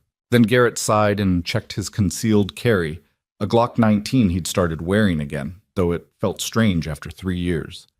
Marcus, you cover the back. I'll stay with Hannah. This is a bad idea, Marcus muttered, but he moved into position. Garrett followed Hannah up the perfectly manicured walkway to David Reeves's perfect suburban home. She rang the doorbell with a steady hand that impressed him, given what she was about to do. David answered wearing casual clothes, surprise flickering across his face when he saw Hannah. Ms. Clark, what are you… Is everything okay? Can we come in, David? We need to talk. Something in her tone must have warned him because David's expression shifted, became guarded. Of course. Is this about the quarterly projections? I thought those weren't due until… It's not about projections. Hannah walked past him into the house. Garrett followed, positioning himself between them, his hand resting casually near his weapon. It's about Prague, and $50,000 deposits, and the fact that you've been selling my company's secrets to a Russian military contractor. The color drained from David's face. For a moment, Garrett thought he might bolt, but then his shoulders slumped and he sank onto his couch like a puppet with cut strings. How did you find out? His voice was barely a whisper. Does it matter? Hannah remained standing, her voice cold in a way Garrett had never heard. What matters is that you betrayed me. You betrayed everyone who trusted you, everyone who worked with you, everyone whose lives you put at risk. Those men at the gala, they could have killed people, David. They almost killed my head of security. They almost killed… Her voice broke slightly, and she looked at Garrett before continuing. They almost killed innocent people because of information you provided. I never meant for anyone to get hurt. David's hands were shaking now. You have to believe in me. I never thought it would go that far. Then what did you think would happen? Garrett asked quietly. You give Russian military intelligence access to cutting-edge encryption technology, detailed security protocols, and the personal schedule of a billionaire CEO. What exactly did you think they wanted it for? They said they just wanted to make an offer, a real offer, not the lowball acquisitions we'd been getting. They said if I could help them get a meeting with Hannah, demonstrate the seriousness of their interest, I'd get a finder's fee. That's all. Just facilitate a conversation. A finder's fee of $200,000? Hannah's voice was shaking now, but with anger, not fear. For 3 meetings? David, I've known you for 6 years. You were at my father's funeral. I trusted you with everything. Why? David looked up and Garrett saw something he recognized, desperation born of ordinary human weakness. My son, Lucas, he has leukemia. Rare form, experimental treatment not covered by insurance. $200,000 a round, and he needs 3 rounds. Our savings are gone. We mortgaged the house. My wife's parents gave us everything they had, and it still wasn't enough. The words hung in the air like smoke. Hannah's anger visibly deflated, replaced by something more complicated. Garrett had seen this too many times, good people making terrible choices for understandable reasons. Why didn't you come to me? Hannah asked, her voice softer now. I would have helped. The company has programs for medical emergencies. We could have… I couldn't. Don't you see? I couldn't come to you and admit I was failing as a father, that I couldn't save my own son. The pride, the shame… David's voice cracked. And then these men approached me at a conference. They knew about Lucas somehow. They knew everything. His diagnosis, our financial situation, my access at Neuralync. They made it seem so simple. Just a few pieces of information, just facilitate a conversation. They said no one would get hurt. But people did get hurt, Garrett said. And you didn't stop after that first payment, did you? You kept feeding them information. The gala security details, Ms. Clark's new encryption protocols. How many times, David? I don't know, maybe 6, 7 times over 4 months. But after the gala, I swear I cut them off. I told them I was done, that things had gone too far. That's when they threatened me, said they'd hurt my family if I didn't keep cooperating. Marcus's voice came through the earpiece Garrett wore. FBI just picked up chatter, 3 vehicles approaching from different directions. This might be a setup. Garrett's entire body went on alert. How long? 2 minutes, maybe less. He grabbed Hannah's arm. We need to go, now. What? Why? She looked between him and David, confused. Because Volkova Group knew we'd figure out David was the leak. And they knew we'd come here to confront him. Garrett was already moving toward the door, pulling Hannah with him. This is a trap. David, does your house have a basement? Yes, but I don't. Get down there and don't come out until the FBI arrives. Now, move. The command voice, honed over 8 years of combat operations, made David scramble to obey without question. Garrett pulled Hannah toward the back door where Marcus was waiting. Multiple vehicles inbound. We need alternate extraction. Marcus was already moving, weapon drawn, leading them through David's backyard toward a fence line that backed onto a green belt. FBI's 3 minutes out. We just need to... The explosion cut him off. The front of David's house erupted in flame and debris, the shockwave knocking all 3 of them to the ground. Garrett's ears rang, his vision swam, but training took over. He dragged Hannah to her feet, checked her for injuries. You okay? Hannah, talk to me. I'm okay, I think. What was that? She was bleeding from a cut on her forehead, probably from flying debris, but otherwise seemed intact. Car bomb or RPG? Marcus was already at the fence, helping them over. Definitely an RPG. These bastards brought military ordnance into a residential neighborhood. They dropped into the greenbelt just as automatic weapons fire tore through the space they'd occupied seconds before. Garrett pulled Hannah behind a concrete drainage channel, his body covering hers, his Glock in his hand. Marcus returned fire, disciplined 3-round bursts designed to suppress rather than engage. How many? Garrett called out. At least 6, spread across 3 positions. Professional formation. These aren't thugs, these are Spetsnaz operators, yeah, I know. Garrett's mind was racing through options, none of them good. They were pinned down, outgunned, with a civilian to protect and back up still minutes away. The drainage channel provided cover but no escape route. Behind them was open greenbelt, no concealment. Ahead was the burning house and armed hostiles. Hannah was hyperventilating beside him, the reality of their situation crashing down. David? Oh God, David was in that house. Is he... Basement would have protected him from the initial blast, Garrett said, though he wasn't entirely sure. Focus on breathing, in through your nose, out through your mouth. You're okay. I've got you. More gunfire, closer now. The attackers were advancing, using suppressing fire to cover their movement. Standard small unit tactics. They'd be on top of their position in less than a minute. Marcus reloaded, his face grim. I can hold them for maybe 30 seconds. You get her out of here. I'm not leaving you to... That's not a request, Flynn. It's an order. Your job is to protect her. Mine is to give you the time to do it. Marcus looked at Hannah, his expression softening slightly. It's been an honor, Ms. Clark. Marcus, no. But Garrett was already pulling her away, using the drainage channel for cover, moving low and fast toward a cluster of trees 50 yards away. Behind them, Marcus opened up with sustained fire, buying them seconds with his life. They made the tree line as sirens finally wailed in the distance. Garrett pushed Hannah down behind an old oak, checking their surroundings for additional threats. His heart hammered against his ribs, adrenaline singing through his system. Stay down. Don't move unless I tell you to move. Garrett, we have to help Marcus. We can't just... The explosion that cut her off was smaller than the first, but no less devastating. Some kind of grenade, Garrett's mind cataloged distantly. Marcus's firing position disappeared in smoke and flame. Hannah screamed, or maybe she didn't, or maybe Garrett just couldn't hear it over the ringing in his ears. His hands were shaking, PTSD response. He recognized it clinically, but he forced them steady, forced himself to focus. Marcus was gone. David was probably gone. But Hannah was alive, and keeping her that way was the only thing that mattered right now. The attackers were pulling back, retreating before law enforcement arrived. Smart. They'd accomplished their objective, eliminated the leak before he could talk to authorities, sent a message that Volkova Group could strike anywhere, anytime, and they'd nearly killed Hannah in the process, would have killed her, if not for Marcus's sacrifice. The FBI arrived in force 2 minutes later, flooding the area with agents and tactical units. Garrett kept Hannah behind the tree, kept his weapon visible but pointed down, made no sudden movements.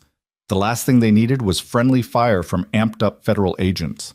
Agent Chen found them 10 minutes later, her face pale as she took in the burning house, the carnage, the shell-shocked CEO huddled behind a tree with a former SEAL standing guard.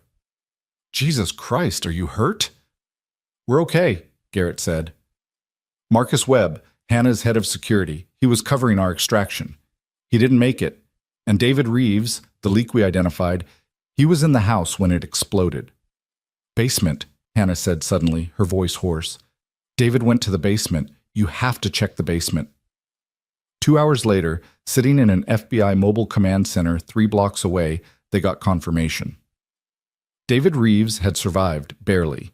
He was being airlifted to UCSD Medical Center with severe burns and a collapsed lung, but he was alive. He'd also given a preliminary statement identifying his handlers, providing phone numbers and meeting locations, and enough intelligence to keep the FBI busy for months. Marcus Webb's body had been recovered. The grenade had killed him instantly. At least there was that mercy. Hannah sat wrapped in a shock blanket, staring at nothing. They'd treated the cut on her forehead, checked her vitals, offered her water she didn't drink. Garrett sat beside her, his own hands finally steady, his mind running through everything they could have done differently. "I killed him," Hannah said quietly. "Marcus is dead because of me." "No. Marcus is dead because he chose to protect you. That's what he signed up for, what he believed in. Honor his choice by not diminishing it with guilt." Garrett's voice was gentle but firm. "I know it hurts. I know you want to blame yourself. But the only people responsible for Marcus's death are the men who threw that grenade. How do you do it?" She turned to look at him, her eyes red from tears and smoke. "How do you live with this? The violence, the death, the constant danger? How did you do it for 8 years?" "Poorly. I compartmentalized, told myself it was necessary, that the mission justified the cost. I locked it all away in boxes and tried not to think about it." He paused. "And then my wife died, and all those boxes broke open at once, and I realized I'd been lying to myself about being okay. So I walked away before it destroyed what was left of me. Maybe I should do the same. Walk away. Sell the company, give Volkova what they want, disappear. Is that what you want?" Hannah was quiet for a long time. Then she shook her head slowly. "No. But I don't want more people dying for me either. Marcus had a family, a wife and 2 kids. They'll grow up without a father because I was too stubborn to go into protective custody, too proud to back down.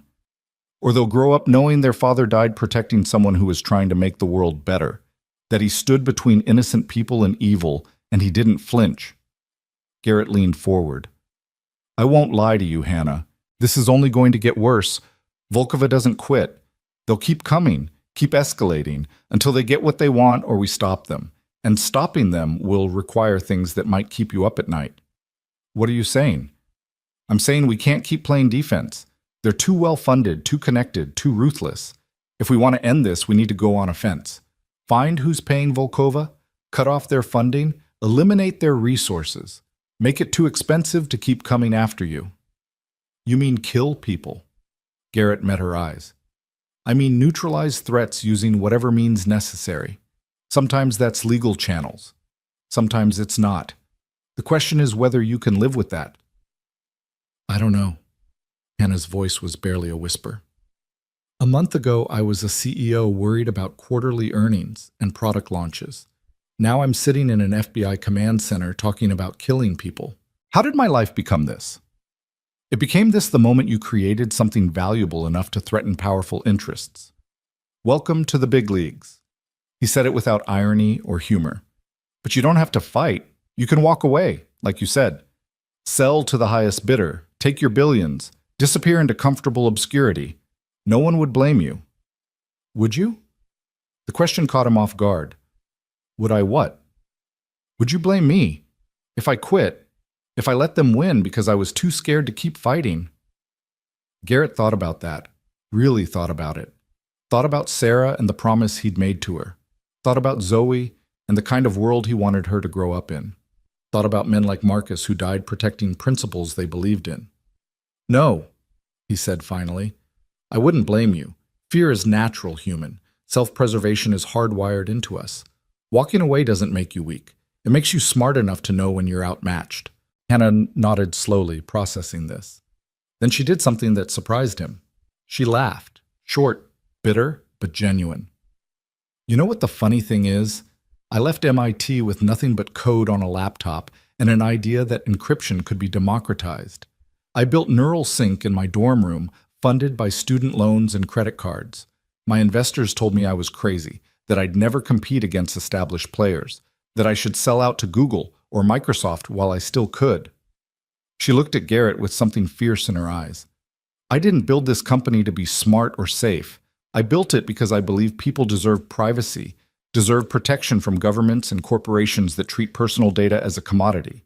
So no, I'm not walking away. Not now. Not ever.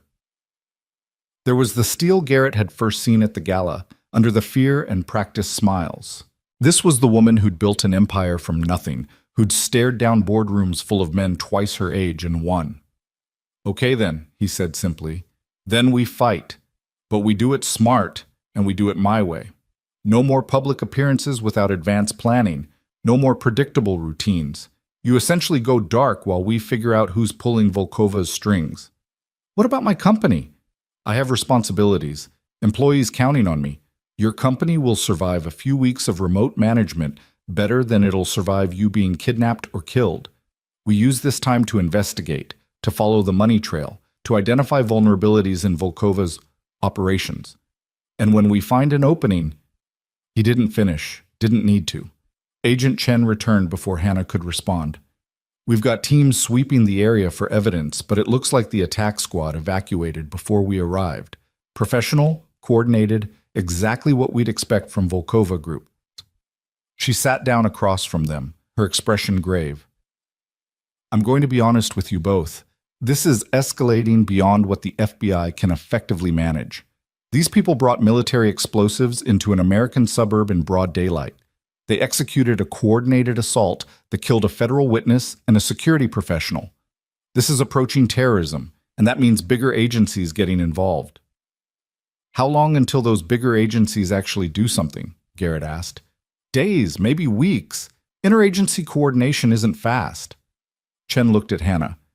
Which is why I'm going to say something off the record. You need protection that federal resources can't provide. Professional protection, by professionals who operate in the same gray areas as Volkova Group. You're suggesting private military contractors, Garrett said. I'm suggesting that sometimes the best defense against a shadow threat is another shadow. I can't officially endorse that recommendation. But off the record? Yeah, that's exactly what I'm suggesting. After Chen left to coordinate with her teams, Garrett and Hannah sat in silence for a while. The command center bustled around them with controlled chaos, agents on phones, computers displaying surveillance feeds, tactical teams deploying to secure perimeters. The machinery of federal law enforcement grinding forward at its own pace, too slow to keep Hannah alive. I need to check on Zoe, Garrett said finally. Maria's had her all day, and after what happened, of course, go, be with your daughter. Hannah touched his arm briefly. Thank you, Garrett, for protecting me, for not leaving me when things got bad. I gave you my word. I don't break promises. He stood, his body reminding him of every impact, every dive, every second of adrenaline-fueled combat. I'll call you tomorrow. We'll figure out next steps. But as he walked to his truck, Garrett's phone rang with an unknown number. His instincts screamed, "Don't answer," but something made him pick up anyway. Mr. Flynn? The voice was accented, Russian, cultured. I hope I'm not interrupting your evening. Every muscle in Garrett's body tensed. Who is this? Someone who appreciates your skills. The work you did at the gala was impressive. The work you did today, protecting Ms. Clark, even more so. You are clearly a man of exceptional talent. Get to the point. The point is simple. You are on the wrong side of this conflict. Ms. Clark's technology belongs to people who understand its value, who can use it for purposes beyond simple corporate profit. She is an obstacle. You are protecting an obstacle. And you're offering me what? Money to walk away? Threats if I don't? The man laughed, genuinely amused. Neither. I'm offering you a courtesy, advance warning. What happened today was a message.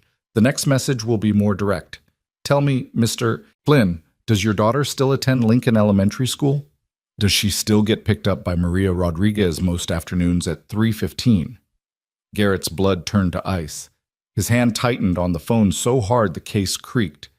If you go anywhere near my daughter, then you understand the situation. Walk away. Convince Ms. Clark to accept a reasonable offer for her technology. And your daughter continues her normal life, never knowing how close she came to becoming collateral damage. The voice hardened. Refuse, and I cannot guarantee her safety. These things happen in war, Mr. Flynn. You of all people know that. The line went dead. For several seconds, Garrett stood frozen in the parking lot, his mind spiraling through implications and threats and worst-case scenarios. They knew about Zoe. They knew her school, her schedule, her routine.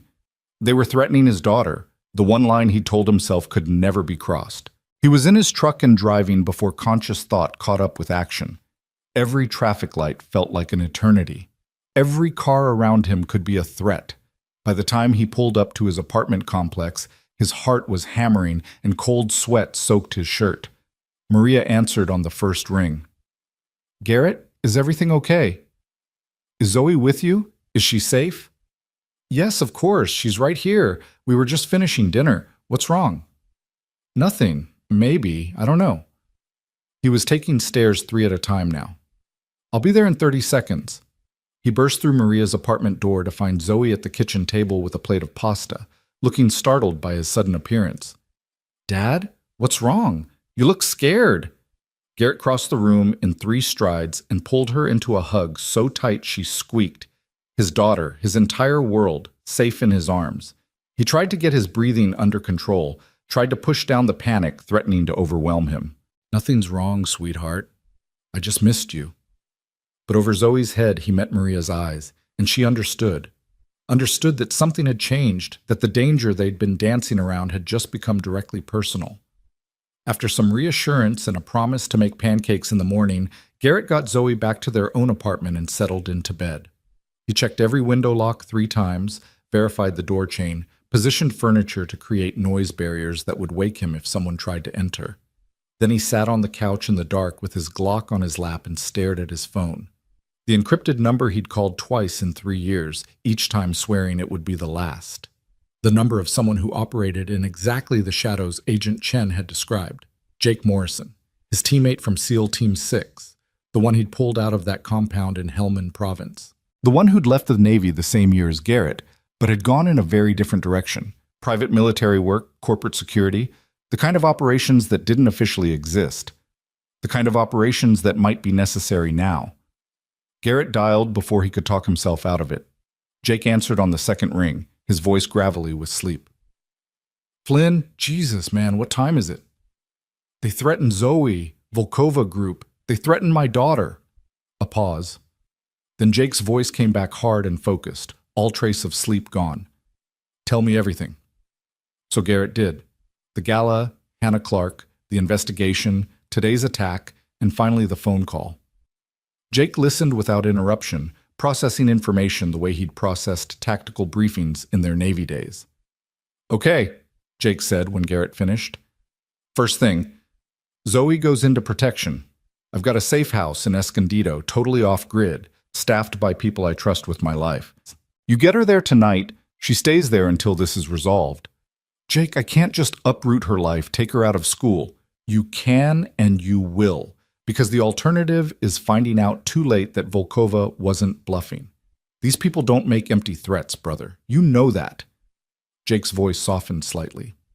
Look, I know this isn't what you want, but it's what you need.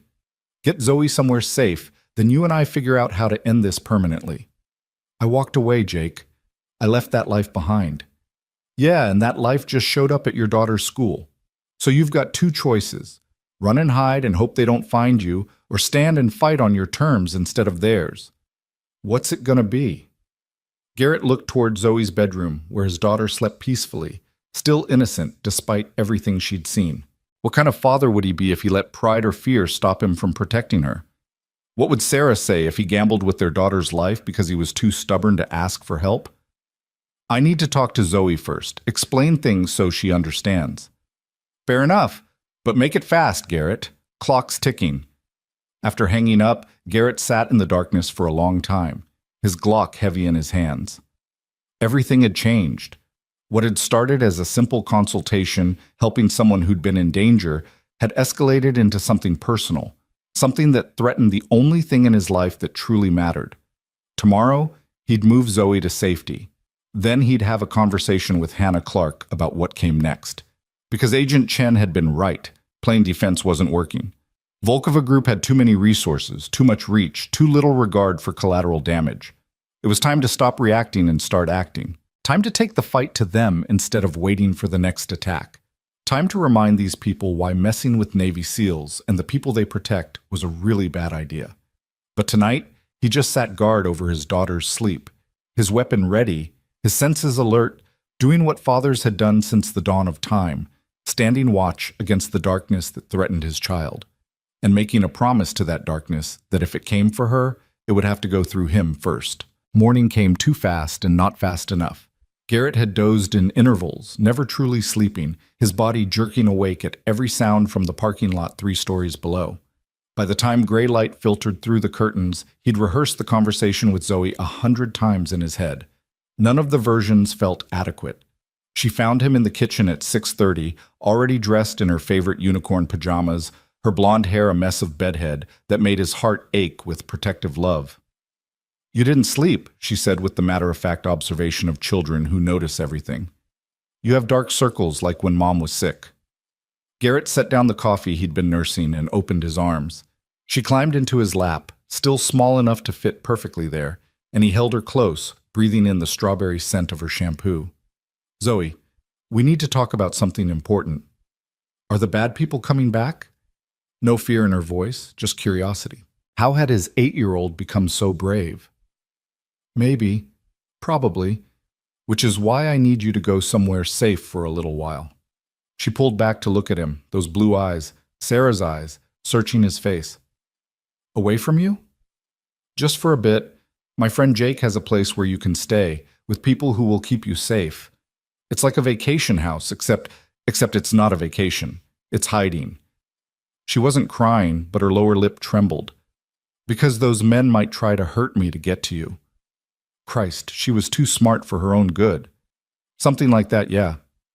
"What about school, and Maria, and my art class on Thursdays?" "We'll figure all that out. Maybe Jake's people can arrange remote learning for a while. You can still do your art. Bring all your supplies." He was grasping at straws, trying to make this sound less terrifying than it was. "I promise it won't be forever, Zobear. Just until we make sure everything's safe." Zoe was quiet for a long moment, her fingers tracing patterns on his t-shirt. When she spoke, her voice was small but steady. Mom used to say that sometimes we have to do hard things because they're the right things. Is this a hard right thing? "Yeah, sweetheart, it is." "Okay." She nodded, then looked up at him with sudden fierceness. "But you have to promise me something. Anything. Promise you'll be safe too. Promise you won't do something brave and stupid and not come back." Her voice cracked on the last word. "I already lost Mom. I can't lose you too, Dad. I can't." Garrett felt his throat close up, felt tears burning behind his eyes that he refused to let fall. He pulled her close again, pressing his face into her hair. "I promise. I will be so careful, and I will come back to you. Always. That's not negotiable." They spent the next hour packing her things. Clothes, toiletries, her favorite stuffed dolphin named Splash, every coloring book and art supply she owned. Garrett let her pack her own bag, watching as she carefully selected items that mattered. The photo of Sarah from her nightstand, a bracelet Maria had given her, a rock she'd found at the beach that was perfectly smooth. By 8 a.m., Jake pulled up in a black SUV with tinted windows. He looked exactly like Garrett remembered, 6'2", built like a linebacker, with sandy hair going gray at the temples and eyes that had seen too much. They embraced briefly, the kind of hug that spoke of shared history and mutual respect. Hey, brother, wish it was under better circumstances. You and me both. Garrett turned to where Zoe stood on the sidewalk, clutching her backpack and looking uncertainly at this stranger. Zoe, this is Jake. He's one of the best men I know. He's going to make sure you're safe. Jake crouched down to Zoe's level, his expression softening in a way that surprised Garrett. Hey there, kiddo. Your dad told me you like to draw. That's pretty cool. My daughter Emma loves art too. She's about your age. Maybe you two can video chat while you're at the house. You have a daughter? Zoe's posture relaxed slightly. 2 daughters, actually. Emma's 8 and Sophie's 6. They're staying with their mom this week, but they love showing off their artwork to anyone who will look. He grinned. Fair warning, they're very competitive about who's the better artist. I'm pretty good at drawing sea creatures, Zoe said with the beginnings of a smile. Then you'll fit right in. Sophie's obsessed with octopuses. Jake stood, looked at Garrett. The house is locked down tight. Security team of 4, all former operators I've worked with for years.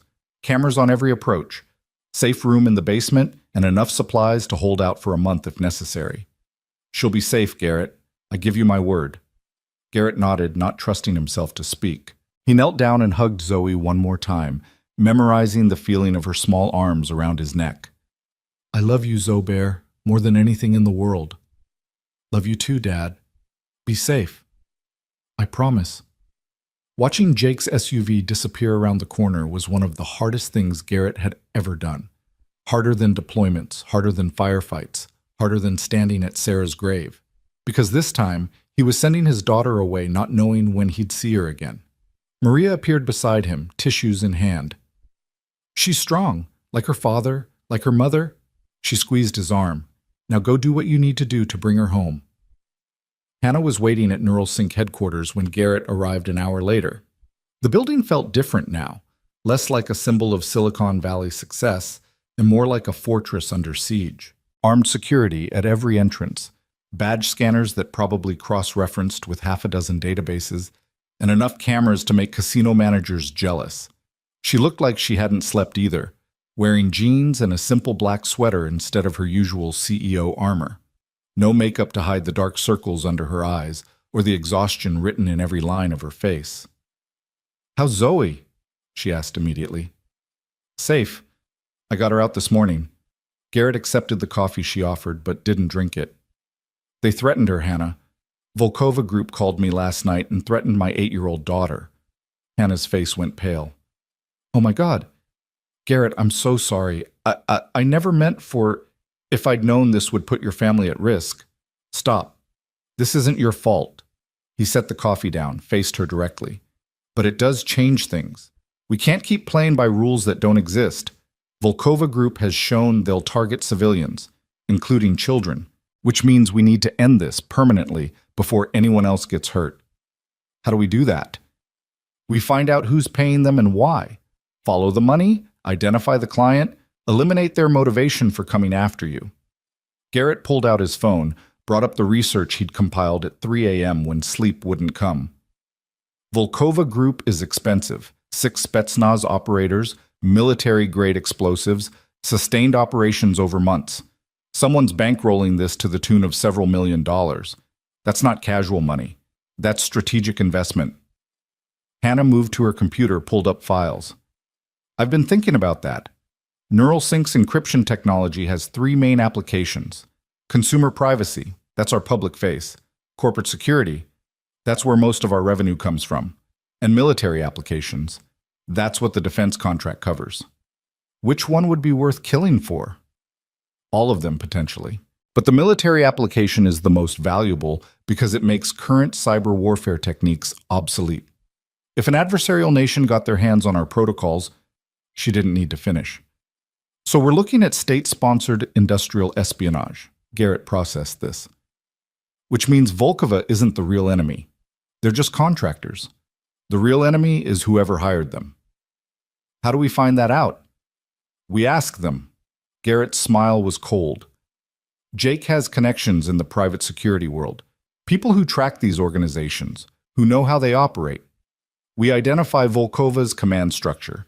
Find someone mid-level who knows who's signing the checks, and we have a conversation. By conversation, you mean, I mean exactly what you think I mean. These people tried to kill you multiple times. They killed Marcus. They threatened my daughter. I'm done being nice about this, Hannah. The question is whether you are too. She looked at him for a long moment, something shifting in her expression. When she spoke, her voice was harder than he'd ever heard it. Marcus had a wife and 2 kids. I went to see them yesterday, tried to apologize, tried to explain. His wife, Laura, she just looked at me and said, "Make it mean something. Don't let him die for nothing." So yes, Garrett, I'm done being nice. Tell me what you need. What he needed arrived 4 hours later in the form of Jake and 2 other men Garrett recognized from his SEAL days. Carlos Mendez, a communications specialist who could hack anything with a wireless signal, and Thomas Wright, a sniper who'd once held a position for 72 hours in 100-degree heat waiting for a single shot. They gathered in Hannah's private conference room, the kind with soundproofing and signal jammers to prevent eavesdropping. Hannah had cleared the entire floor, sent her staff home early, leaving just the 6 of them. "Okay," Jake said, spreading maps and documents across the table. "Here's what we know. Volkova Group operates out of Prague as their European hub, but they have assets all over the world. The San Diego operations are being run by a guy named Viktor Sokolov, former GRU, moved into private sector about 5 years ago. He's smart, careful, and very good at his job." "Where is he?" Garrett asked. "That's the interesting part. After yesterday's clusterfuck, he didn't run back to Prague like we'd expect. He went to ground locally, which suggests he's planning another attempt soon." Jake pulled up surveillance photos on his laptop. "We've been tracking his known associates, cross-referencing hotel records, burner phone purchases. Carlos?" Carlos took over, his fingers flying across a keyboard. "Sokolov's using a safe house in Carlsbad, registered to a shell corporation that traces back to, wait for it, a Chinese manufacturing firm with suspected ties to their Ministry of State Security." The pieces clicked into place in Garrett's mind. China. They want the encryption technology to counter American cyber capabilities. "Makes sense," Thomas said in his quiet way. "The defense contract Ms. Clark signed would give the U.S. a significant advantage in cyber warfare. China would pay big money to either acquire that technology or ensure it never gets deployed." Hannah was processing this, her business mind working through implications. "If we can prove Chinese government involvement, we can take this to the State Department, make it a diplomatic issue instead of just corporate espionage." "That's one approach," Jake agreed. "The slow, official, by-the-book approach that might work in 6 months if you survive that long." "What's the other approach?" Hannah asked, though Garrett suspected she already knew. "We grab Sokolov. Tonight. Get him to confirm Chinese involvement and identify his handlers.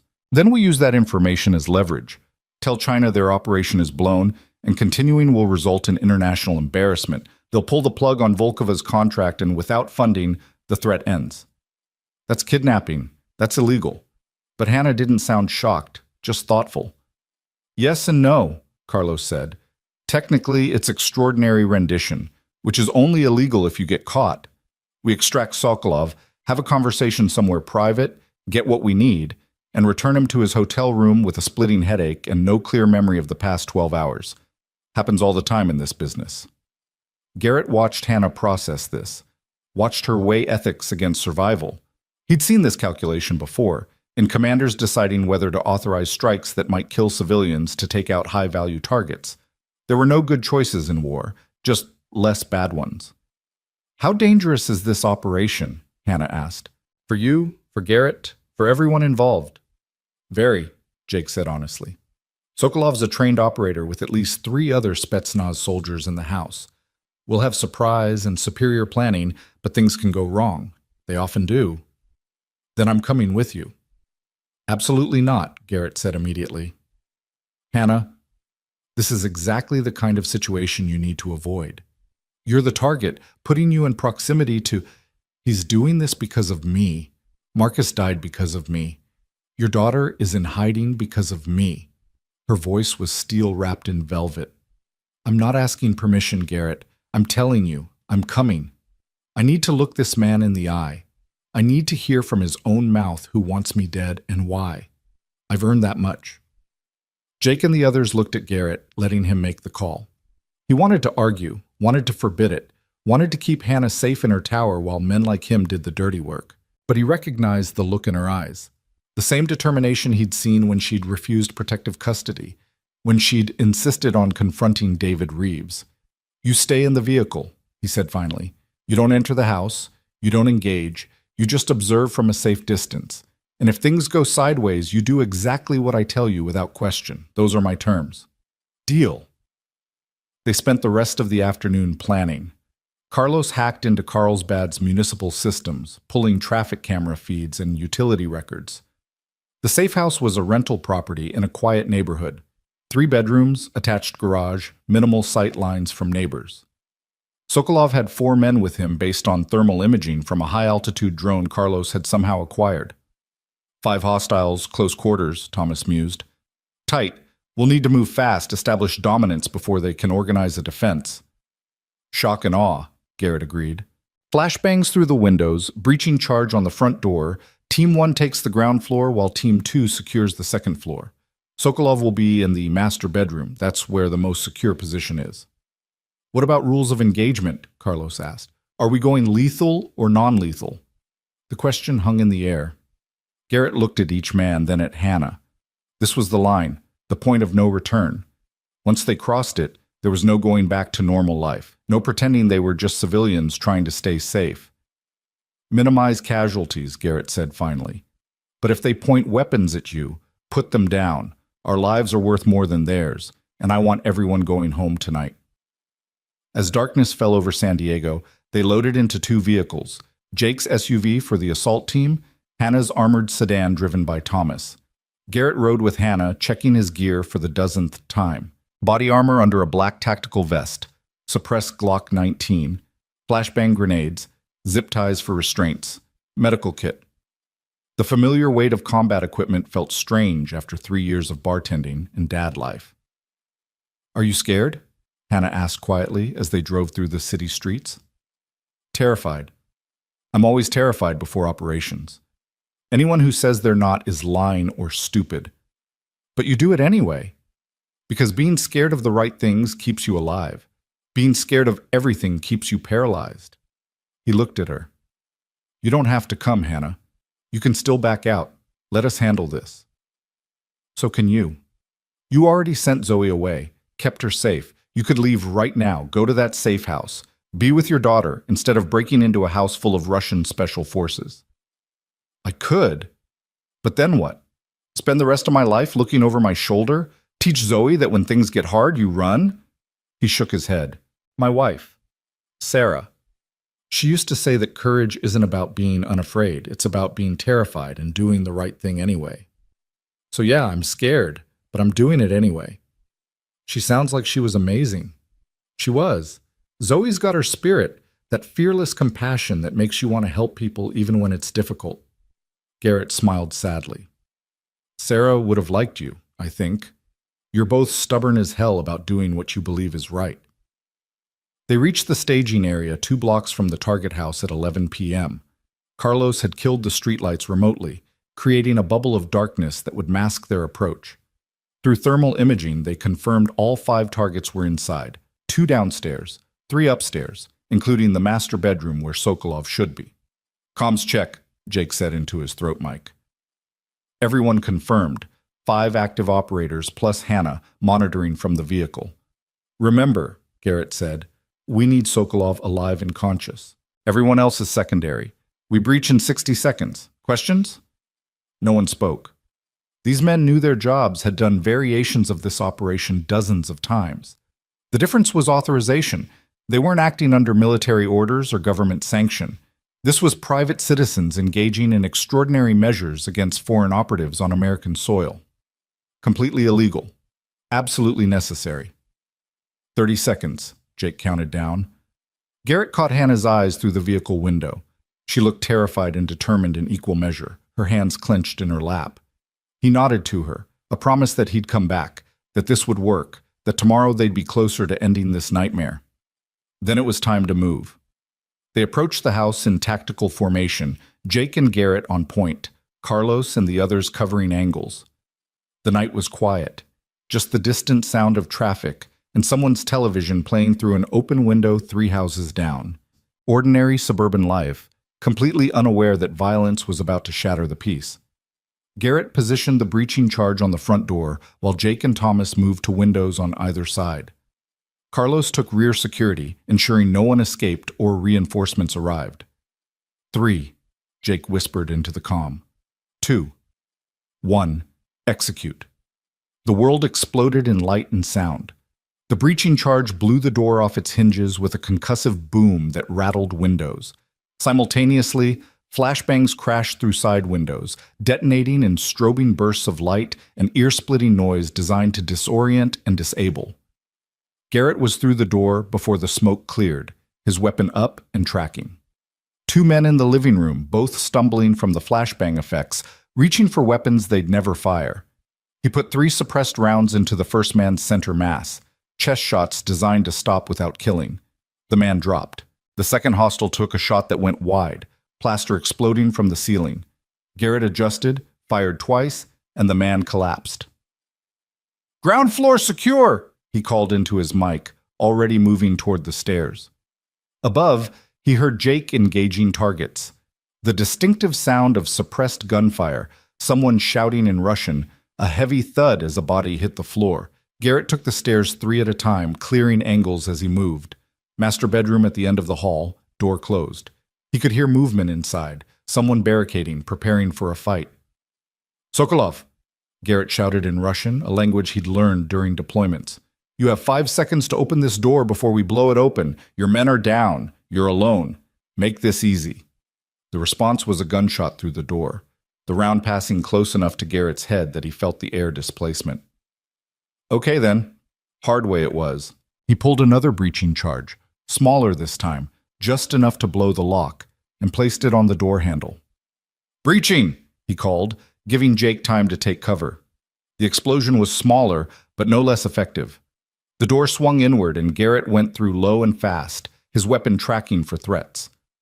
Sokolov stood behind an overturned mattress he'd used as cover, pistol in hand, cold calculation in his eyes. He was in his 40s, fit and hard, with the look of someone who'd killed men before and wouldn't hesitate to do it again. For a frozen moment, they faced each other across 10 feet of space, combat calculus running through both their minds. Who was faster? Who had better position? Who wanted to survive more? "You cannot win this," Sokolov said in accented English. "Even if you kill me, others will come. This contract is too valuable. The client will not stop." "Then let's talk about that client," Garrett said, his weapon never wavering. "Tell me who's paying you, and maybe this ends with you walking out of here."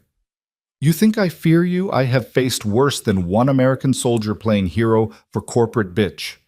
Sokolov's smile was cold. "Your daughter, Zoe, yes? She is safe now. But safe is temporary.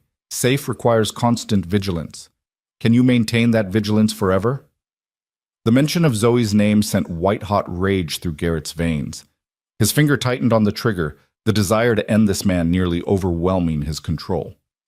"Last chance," Garrett said, his voice deadly calm. "Talk, or I put you down and we interrogate whoever survives downstairs." "No one survives downstairs." Sokolov's smile widened. "Your friends are good, but my men were better than you thought. Check your communications, American. Listen to the silence." Ice flooded Garrett's stomach. He keyed his mic. "Jake, sit rep." Static. "Carlos, respond." Nothing. Either his communications had been jammed or the gunshot came from behind him. Garrett dove and rolled, coming up in a crouch as one of the Spetsnaz soldiers he'd shot downstairs appeared in the doorway. The man was bleeding from his chest wounds, swaying but still upright, still armed. Body armor under his shirt had stopped Garrett's rounds. The soldier fired twice. Garrett felt impact against his own armor, blunt force trauma that would leave massive bruises but didn't penetrate. He returned fire, headshot this time, and the man dropped permanently. But the distraction had cost him. When Garrett turned back, Sokolov was gone, through a window leading to a first-floor awning, already dropping to the ground outside. "Damn it!" Garrett sprinted to the window, saw Sokolov running across the backyard toward a fence line. He keyed his mic again. "Thomas?" Target escaping via backyard, heading northeast. Do you have visual? Thomas's calm voice came through, communications working again. Whatever jamming had occurred was over. I have him. Orders? Disable, don't kill. We need him conscious. Copy, taking the shot. The distinctive crack of Thomas's rifle split the night. Through the window, Garrett saw Sokolov stumble mid-stride, his right leg buckling. The shot had hit him in the thigh, painful, debilitating, but not lethal. Garrett vaulted through the window, hitting the ground in a roll and coming up running. Sokolov had made it to the fence but couldn't climb it with his wounded leg. He turned, raising his pistol, but Garrett was already there. A strike to the wrist sent the gun flying. A leg sweep put Sokolov on his back, and a knee to the chest pinned him, while Garrett zip-tied his wrists. Clear, Garrett called into his mic. Target secured. Jake's voice came through, strained but alive. Copy. Ground floor secure. 2 hostiles neutralized. 1 in custody. Everyone okay? They verified the team. Everyone had taken hits against their armor, but no penetrating wounds. The Spetsnaz soldiers had been good, better than the ones at the gala, but surprise and superior tactics had won the day. Carlos appeared with a medical kit, wrapping Sokolov's leg wound to stop the bleeding. He'll live. Might walk with a limp, but he'll live. They moved Sokolov to the SUV where Hannah waited, her face pale in the dome light. When she saw the Russian operative being loaded into the vehicle, something flickered in her expression. Satisfaction, anger, fear, all mixed together. Take us to the warehouse, Garrett told Thomas, who was driving. They'd secured a location earlier, an abandoned industrial building that Carlos had verified was empty and unwatched. Somewhere they could have an extended conversation without interruption. Sokolov said nothing during the drive, his jaw clenched against pain, his eyes calculating odds and scenarios. Garrett recognized the look, a professional assessing his situation, looking for opportunities to escape or turn the tables. The warehouse was exactly what they needed: isolated, concrete walls that would muffle sound, and enough space to set up a proper interrogation area. They dragged Sokolov to a chair bolted to the floor, secured him with additional restraints, and set up portable lights that cast harsh shadows across his face. Hannah stood in the background with Thomas, watching but not participating. This wasn't her world, wasn't something she had training or experience for. Garrett was grateful she had the wisdom to recognize that.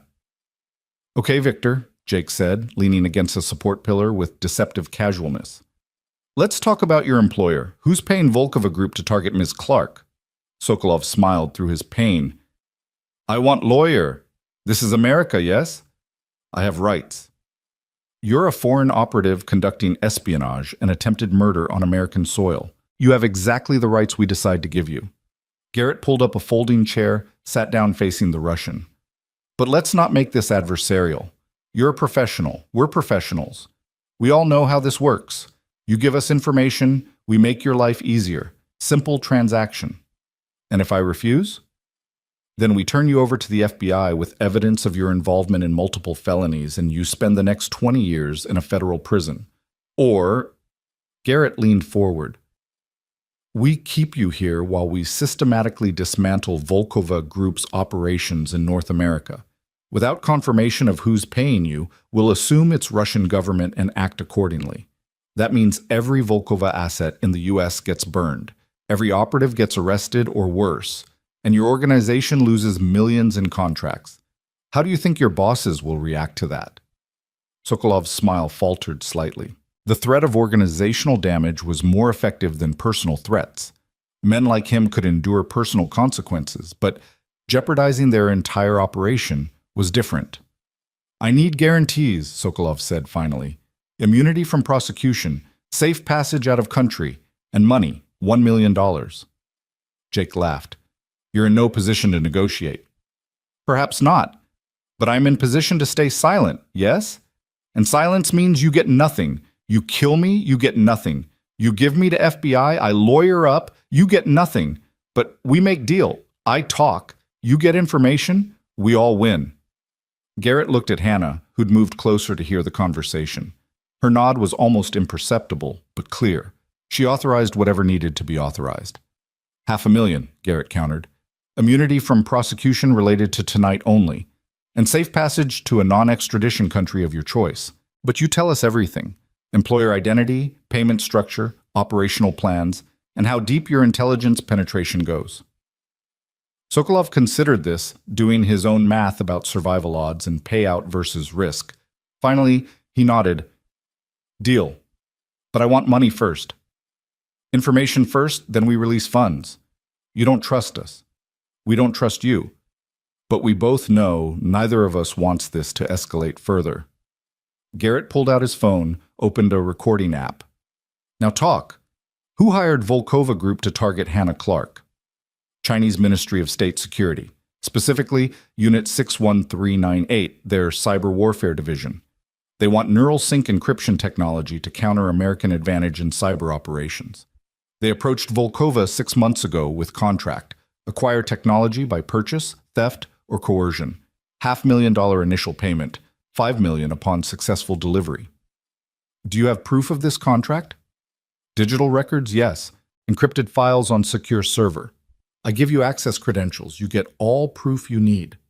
Sokolov rattled off a web address and series of passwords. Carlos immediately began verifying them on his laptop. Why kidnapping instead of just hacking her systems? Garrett asked. We try hacking first. Ms. Clark's security is too good. Quantum encryption on all critical systems. Cannot break with conventional methods. So we switched to human acquisition. Get her, get access codes, get technology. Simple. The other attempts on her life, the car accident, the break-in?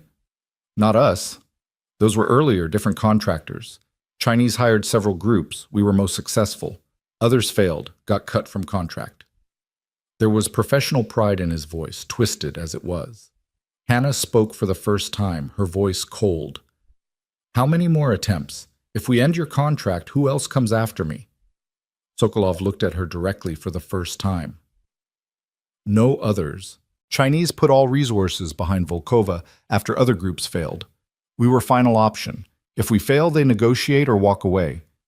Too much attention now, too much risk of international incident. Confirmed, Carlos said, looking up from his laptop. Files are authentic. Contracts, payment records, communication logs between Volkova leadership and Chinese intelligence handlers. This is slam-dunk proof of state-sponsored industrial espionage. Garrett felt something loosen in his chest. Relief, maybe? Or just the release of sustained tension. They had what they needed. Evidence that would make this a diplomatic issue instead of a personal fight. Evidence that would force China to back down or face serious international consequences. Okay, Garrett said. We're done here. Jake, release the funds to his account. Thomas, prep him for transport to... Where do you want to go, Victor? Argentina. No extradition treaty. Nice beaches. Good wine. Sokolov actually smiled. I retire now, I think. This business is becoming too complicated. Probably wise. Jake was already arranging transport through encrypted channels. We'll have you on a private flight out of Tijuana in 6 hours. From there, you're on your own. After Sokolov was sedated and loaded back into the SUV for transport to the border, after Carlos had made multiple copies of the digital evidence and sent them to encrypted cloud storage, after Thomas had swept the warehouse for any trace evidence of their presence, Garrett finally allowed himself to breathe. They'd done it. Gotten the proof they needed without anyone dying, without crossing lines that couldn't be uncrossed. It felt like a miracle, though Garrett knew it was just a combination of luck and skill in roughly equal measure. Hannah stood beside him in the warehouse's loading dock, both of them watching the sunrise paint the sky in shades of orange and pink, San Diego stretching out below them, peaceful and oblivious to the night's events. Is it over? She asked quietly. Really over? The immediate threat, yeah. Once we get this evidence to the State Department, China will have to pull back or face massive blowback, and without funding, Volkova Group has no reason to keep coming after you. He paused. But Hannah, you need to understand, you're on their radar now. Chinese intelligence, Russian contractors, probably half a dozen other organizations that would love to get their hands on your technology. You can't ever really go back to normal. I'm not sure I ever was normal, not by most people's standards. She smiled tiredly. Besides, I've gotten used to having you around. I'd miss the constant terror and life-threatening situations. Despite everything, Garrett laughed. You've got a weird sense of humor for someone who spent the night watching an illegal interrogation. It's either laugh or cry, and I'm too tired to cry. She turned to face him fully. Thank you for everything.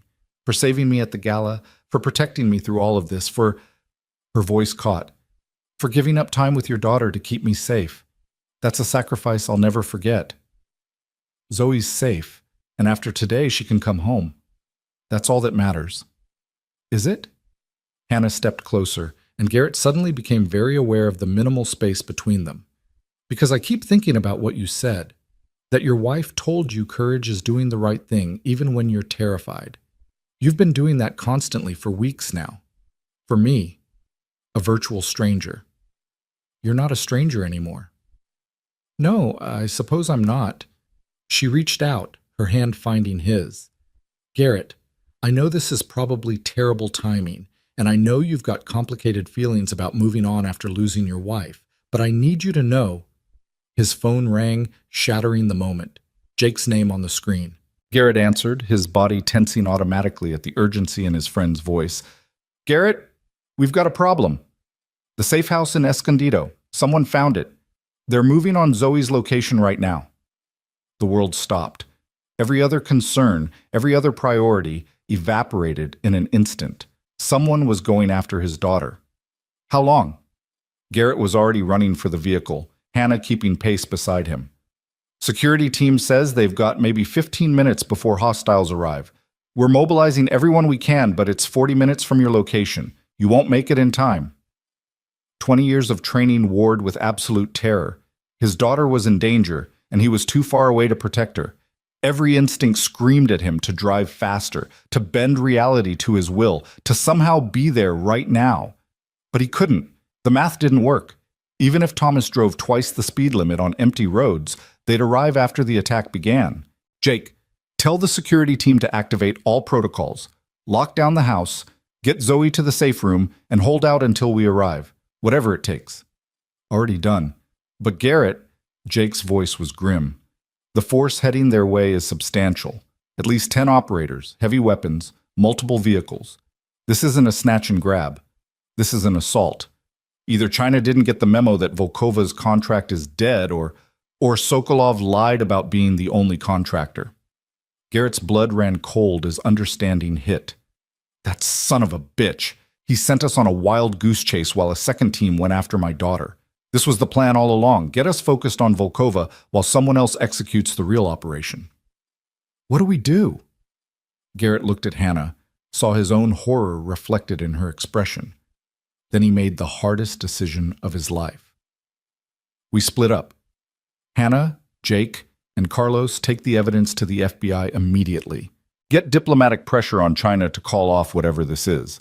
Thomas and I go to Escondido, provide support to the security team. He was already calculating odds, scenarios, acceptable losses. Even if we don't arrive in time for the initial assault, we can help with defense or extraction. Garrett, Hannah started, no arguments. Getting this evidence to authorities is the only way to end this permanently, and you need to do that while I go get my daughter. She nodded, tears in her eyes. Bring her home safe. That's the plan. Thomas drove like a man possessed, the SUV screaming through pre-dawn streets at speeds that would definitely result in tickets if they were stopped.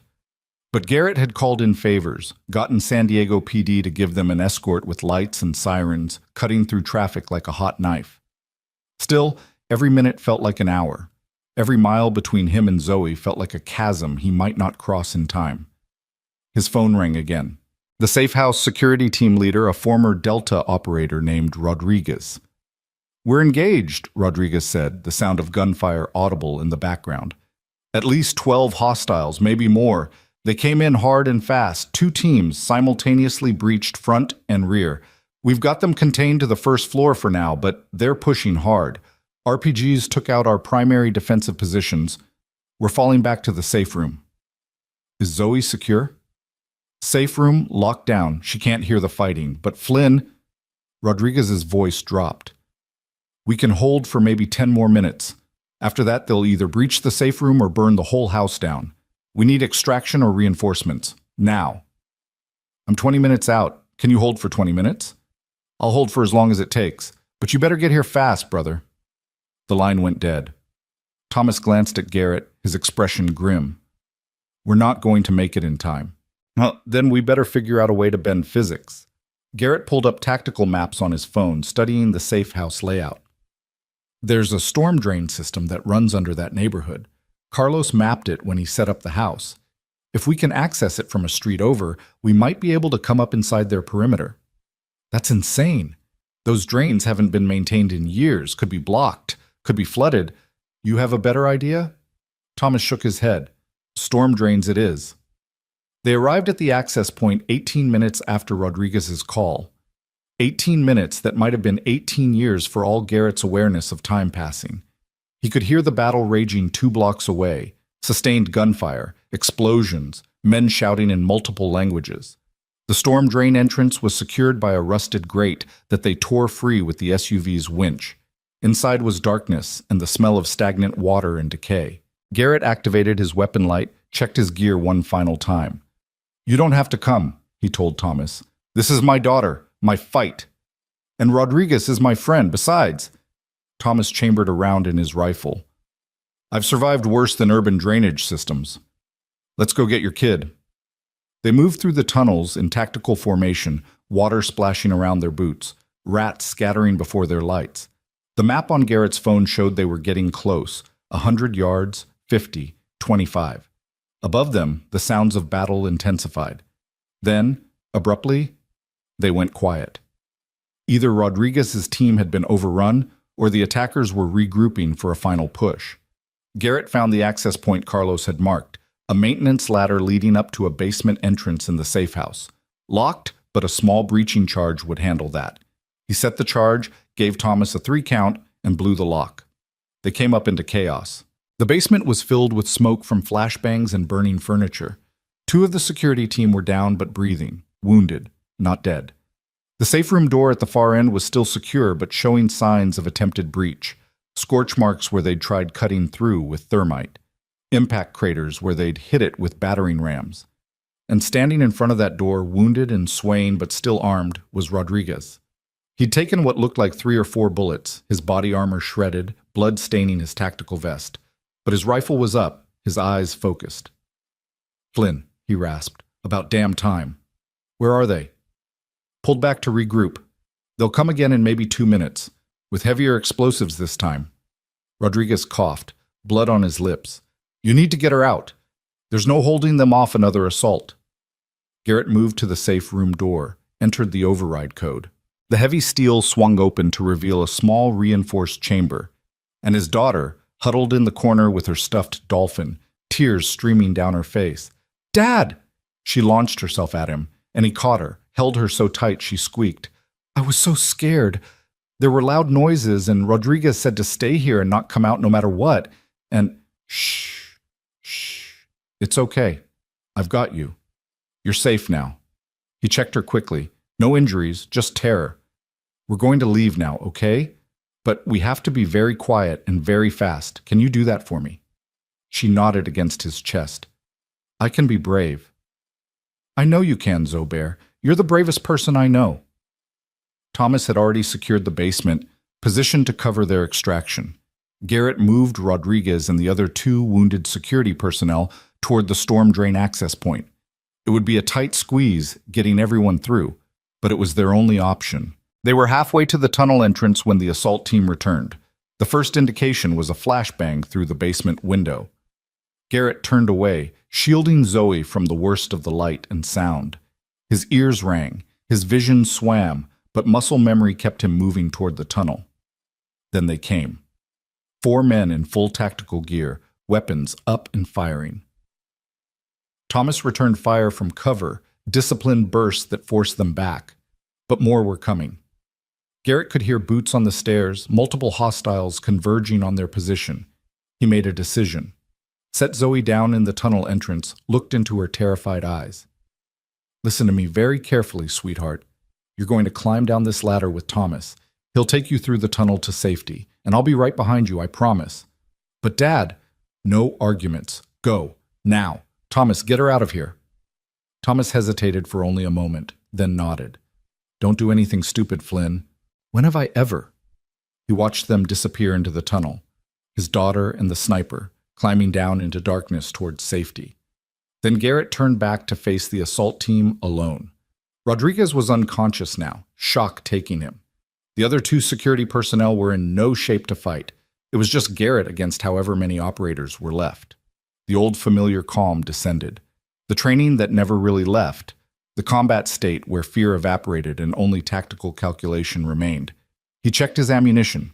2 magazines left. Maybe 40 rounds total. Not great odds, but he'd worked with worse. A figure appeared at the top of the stairs. Garrett fired twice, center mass. The figure dropped. Another came through the window. Garrett adjusted, fired, watched the man fall. They were coming from multiple angles now, trying to overwhelm him with numbers and firepower.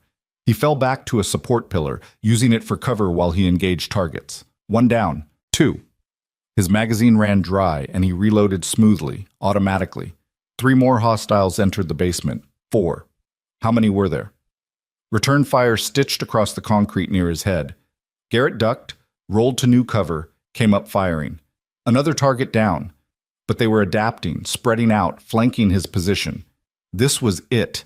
The math he'd always known might come due. 1 operator against overwhelming numbers. No backup arriving. No miraculous rescue. Just him and his weapon and the grim determination to hold this position long enough for Zoe to escape. For his daughter to live. That was worth anything. Everything. He was changing magazines when pain exploded in his shoulder. He'd been hit. A through and through that would need medical attention he wouldn't get for a while. His left arm went partially numb, making weapon manipulation harder. But he kept firing, kept fighting. Because somewhere in those tunnels, his daughter was running towards safety. And that meant this wasn't over. He hadn't failed yet. Another magazine empty. His last one. 20 rounds between him and empty. He made every shot count, forced the attackers to respect his position, bought seconds that turned into minutes. Then, impossibly, he heard sirens. Multiple sirens, growing louder. And voices shouting in English, federal agents backed by SWAT teams. Hannah and Jake must have gotten through, must have convinced authorities to send immediate response. The assault team heard it too. They began pulling back, abandoning the operation in favor of escape. Garrett slumped against the pillar, his shoulder screaming, his head spinning from blood loss and adrenaline crash. But Zoe was safe. That was all that mattered. His daughter was safe, and he'd kept his promise to bring her home. FBI agents flooded the basement minutes later, securing the scene and calling for medical support. They found Garrett still conscious, still gripping his weapon, his eyes locked on the tunnel entrance where his daughter had disappeared. "Sir, you need to put the weapon down," an agent said carefully. "My daughter," Garrett managed. "In the tunnels. With Thomas Wright. They're friendlies, don't shoot them. We have them, they're safe. Thomas brought her out 2 blocks away. She's with Child Protective Services right now. Unharmed, just scared." Only then did Garrett lower his weapon. Only then did he let the agents tend to his wounds. Only then did he allow himself to believe it might actually be over. Hannah arrived as they were loading him into an ambulance. She looked frantic, her careful composure completely shattered. "Garrett, oh my God, are you—" "I'm fine. Shoulder wound, nothing critical." He caught her hand. "Zoe?" "Safe. I saw her. She's asking for you, but they won't let her near the scene until it's secured." Hannah's eyes filled with tears. "You did it. You kept her safe. You kept your promise." "Did the evidence?" "FBI has it. State Department has it. We're already getting calls from Chinese embassy trying to negotiate. It's over, Garrett. Really over this time." He wanted to believe her, wanted to let himself relax, to accept that the fight was finally done. But years of combat experience had taught him that nothing was ever truly over. There was always another threat, another enemy, another battle waiting around the corner. Still, for now, in this moment, Zoe was safe. Hannah was safe. And he was alive to fight another day if necessary. That would have to be enough. As the ambulance pulled away, Garrett caught one last glimpse of the safe house. Burning, surrounded by federal agents and emergency vehicles. A monument to violence and sacrifice and the terrible things people did to protect what mattered most. He closed his eyes and thought of Sarah, Hoped that wherever she was, she understood why he'd broken his promise to leave the violence behind. Hoped she'd forgive him for putting their daughter through this terror. But mostly, he hoped that when Zoe looked back on this night years from now, she'd understand that some things were worth fighting for. That courage meant doing the right thing even when every instinct screamed to run. That love sometimes demanded sacrifice. And that her father had loved her enough to face down an army alone just to buy her seconds to escape. Because in the end, that's what being a father meant, standing between your child and the darkness, no matter the cost. Always. The hospital room smelled of antiseptic and flowers, an odd combination that reminded Garrett too much of Sarah's final days.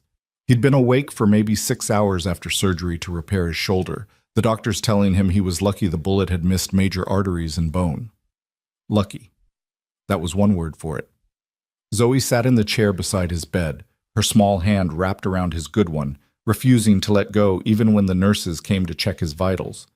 She'd been silent for the first hour after they'd allowed her into the room, just staring at him with those blue eyes full of questions she didn't know how to ask. "Does it hurt?" she finally whispered, looking at the bandages wrapping his shoulder and upper chest. "A little, but the medicine helps." He squeezed her hand gently. "I'm okay, Zobair. I promise." "You keep making promises and then almost dying." Her voice cracked and tears spilled down her cheeks. "First at the party, then at that house. And I heard the agents talking. They said you fought like 10 men all by yourself so I could escape. Dad, you could have died. You could have left me alone like Mom did." The words hit harder than any bullet. Garrett pulled her closer with his good arm, ignoring the protest from his shoulder. "Hey, look at me. Look at me, sweetheart. I didn't die. I'm right here. And I'm not going anywhere. Not now, not ever, if I can help it. But what if you can't help it? What if next time? There won't be a next time." He said it with absolute conviction, needing her to believe it even as part of him wondered if that was true. "The people who were after us, they're done. It's over. We can go back to normal life, pancakes and homework and coloring books, just you and me." Zoe pulled back slightly, studying his face with that unnerving perceptiveness. "And Miss Clark? What about her? Are you going to keep seeing her because she's been here every day? The nurses said she slept in the waiting room the first night because she was so worried about you." Garrett didn't know how to answer that. Hannah had visited multiple times over the past 3 days, bringing flowers and books and desperate apologies he kept telling her weren't necessary, but there was something else in her visits too, something unspoken that hung between them like a question neither was ready to ask. "Ms. Clark is a friend," he said carefully, "someone I helped, and who helped us. That's all." "Mom would want you to be happy," Zoe said with the simple wisdom of children who understood more than adults gave them credit for. "She told me that before she died. She said you were the best dad in the world, and that someday, when enough time had passed, you should find someone who makes you smile the way she did." The memory of Sarah saying almost exactly those words in her final lucid moments made Garrett's throat tight. "Your mom was pretty smart." "The smartest." Zoe laid her head on his good shoulder. "I miss her every day. But I think maybe she sent Miss Clark to us. Like a sign or something." "Maybe she did, sweetheart. Maybe she did." Jake visited that afternoon, bringing news from the outside world that felt simultaneously distant and too close. The diplomatic fallout from the Chinese government's involvement had been swift and severe. Formal apologies, promises of investigation, immediate withdrawal of all Volkova Group contracts. David Reeves had survived his injuries and was cooperating fully with federal authorities in exchange for reduced charges. Rodriguez and his team were recovering, though it would be months of physical therapy before they were back to full capacity. "And Sokolov?" Garrett asked. "On a beach in Argentina, probably sipping caipirinhas and counting his money." Jake shrugged. "Can't say I love that outcome, but he gave us what we needed. And honestly, after everything that went down, having him far away from American soil seems like the best-case scenario." "What about the other contractors, the ones who made the earlier attempts on Hannah?" "FBI's hunting them down systematically. Turns out when you expose state-sponsored espionage, governments get real motivated to clean up loose ends." Jake sat in the chair Zoe had vacated when she'd gone to get snacks from the vending machine. How are you really doing, brother? And I don't mean the shoulder. Garrett was quiet for a moment, trying to assess his own mental state, honestly. I don't know. Part of me feels like I should be more traumatized. I just fought through what should have been a suicide mission. But mostly I just feel tired and grateful. Zoe's safe, Hannah's safe, and I'm alive to be here for both of them. That's more than a lot of guys in our line of work can say. You thinking about going back to the work, I mean? You're good at it, Garrett, real good. And there's always demand for operators with your skill set. No. The answer came without hesitation.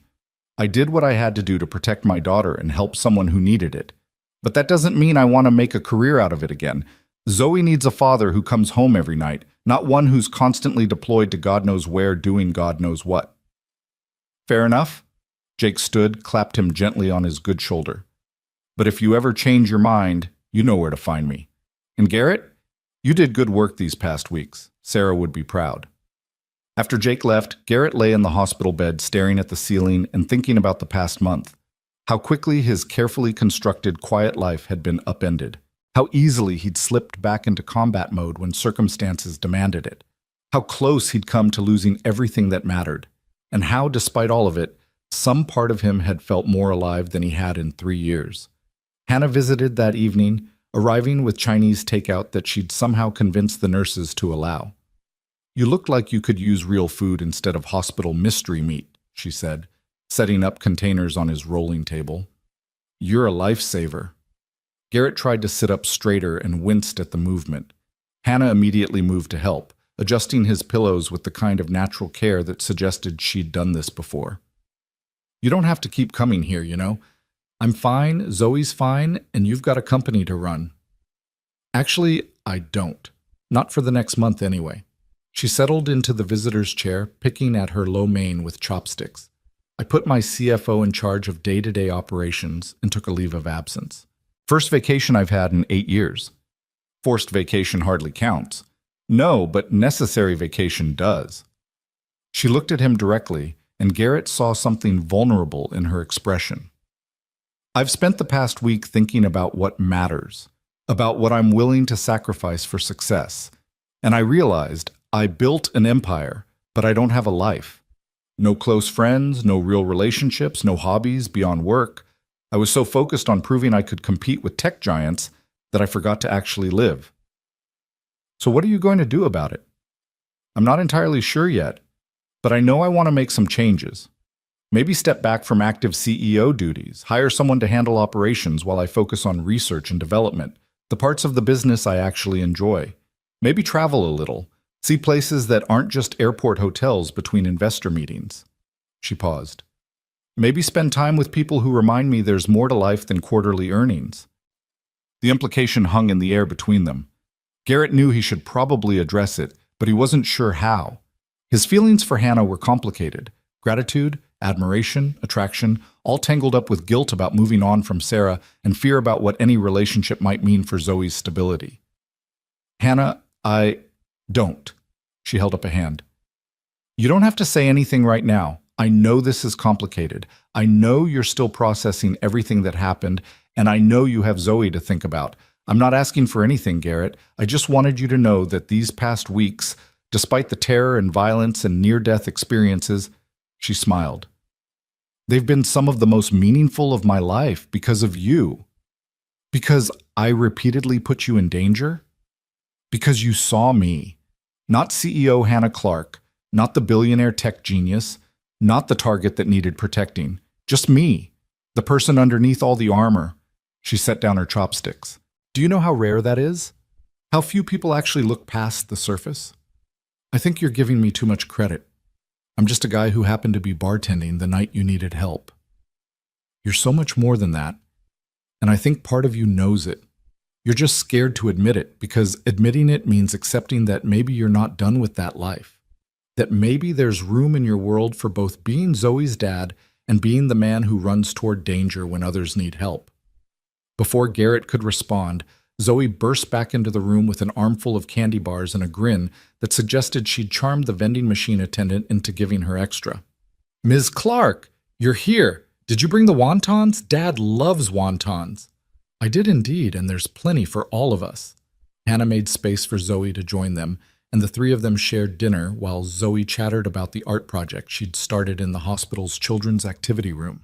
It felt bizarrely domestic, this makeshift family dinner in a hospital room with plastic utensils and paper plates. It felt right. 2 weeks later, Garrett was cleared to leave the hospital with strict instructions about physical therapy and limited activity. Jake had arranged for temporary security at their apartment, just a precaution while international agencies finished cleaning up the mess. But Garrett suspected it was more about giving him peace of mind than actual threat assessment. Zoe had decorated their apartment with welcome home signs made from construction paper and glitter. Maria had stocked their refrigerator and left a casserole with heating instructions. And there, on the kitchen counter, was an envelope with Hannah's handwriting. Inside was a check for $500,000 and a simple note. For Zoe's college fund, medical bills, and lost wages, non-negotiable. And please call me when you're ready. No pressure, just hope. H. Garrett stared at the check for a long time. $500,000. More money than he'd see in 5 years of bartending. Enough to secure Zoe's future, to buy a real house instead of renting, to maybe even start some kind of security consulting business on his own terms. It was also a reminder of the vast gulf between his world and Hannah's. She could write a check for $500,000 like he'd buy groceries. She lived in a penthouse he'd need a year's salary to afford 1 month's rent on. She operated in circles where people had more power and influence before breakfast than he'd have in a lifetime. What did he possibly have to offer someone like that? Are you going to call her? Zoe asked, appearing at his elbow with her ever-present coloring book. I don't know, Zobear. It's complicated. Adults always say that when they're scared. She climbed onto a kitchen stool, started coloring what looked like a portrait of a woman with dark hair. Mom used to say the best things in life are scary at first. Like when she asked you to marry her. You told me that story, remember? How she proposed to you and you were so surprised you almost said no because you were scared. I wasn't scared. I was just... He stopped because she was right. He had been terrified. Terrified of being vulnerable, of letting someone in completely, of giving another person the power to hurt him. And then he'd said yes anyway, and it had been the best decision of his life. What are you drawing? He asked, changing the subject.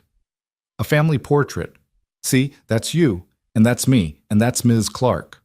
She pointed to the 3 figures she'd carefully rendered. And that's Splash the dolphin, because every good family has a pet. Garrett's chest tightened looking at the picture. In Zoe's world, it was simple. They'd gone through something terrible together, had survived, and had come out the other side as something new. A family, however unconventional. If only adult complications were as easy to resolve as adding another figure to a crayon drawing. He waited 3 days before calling Hannah, using that time to work through his own tangled feelings. The truth was, he cared about her. More than cared about her. Felt something deeper that terrified him because it was so soon after Sarah, so unexpected, so complicated by everything they'd been through. But Zoe was right. The best things in life were often scary at first. They met at the same coffee shop where they'd first discussed him helping her, coming full circle to where this all began. Hannah arrived early, already seated with 2 coffees.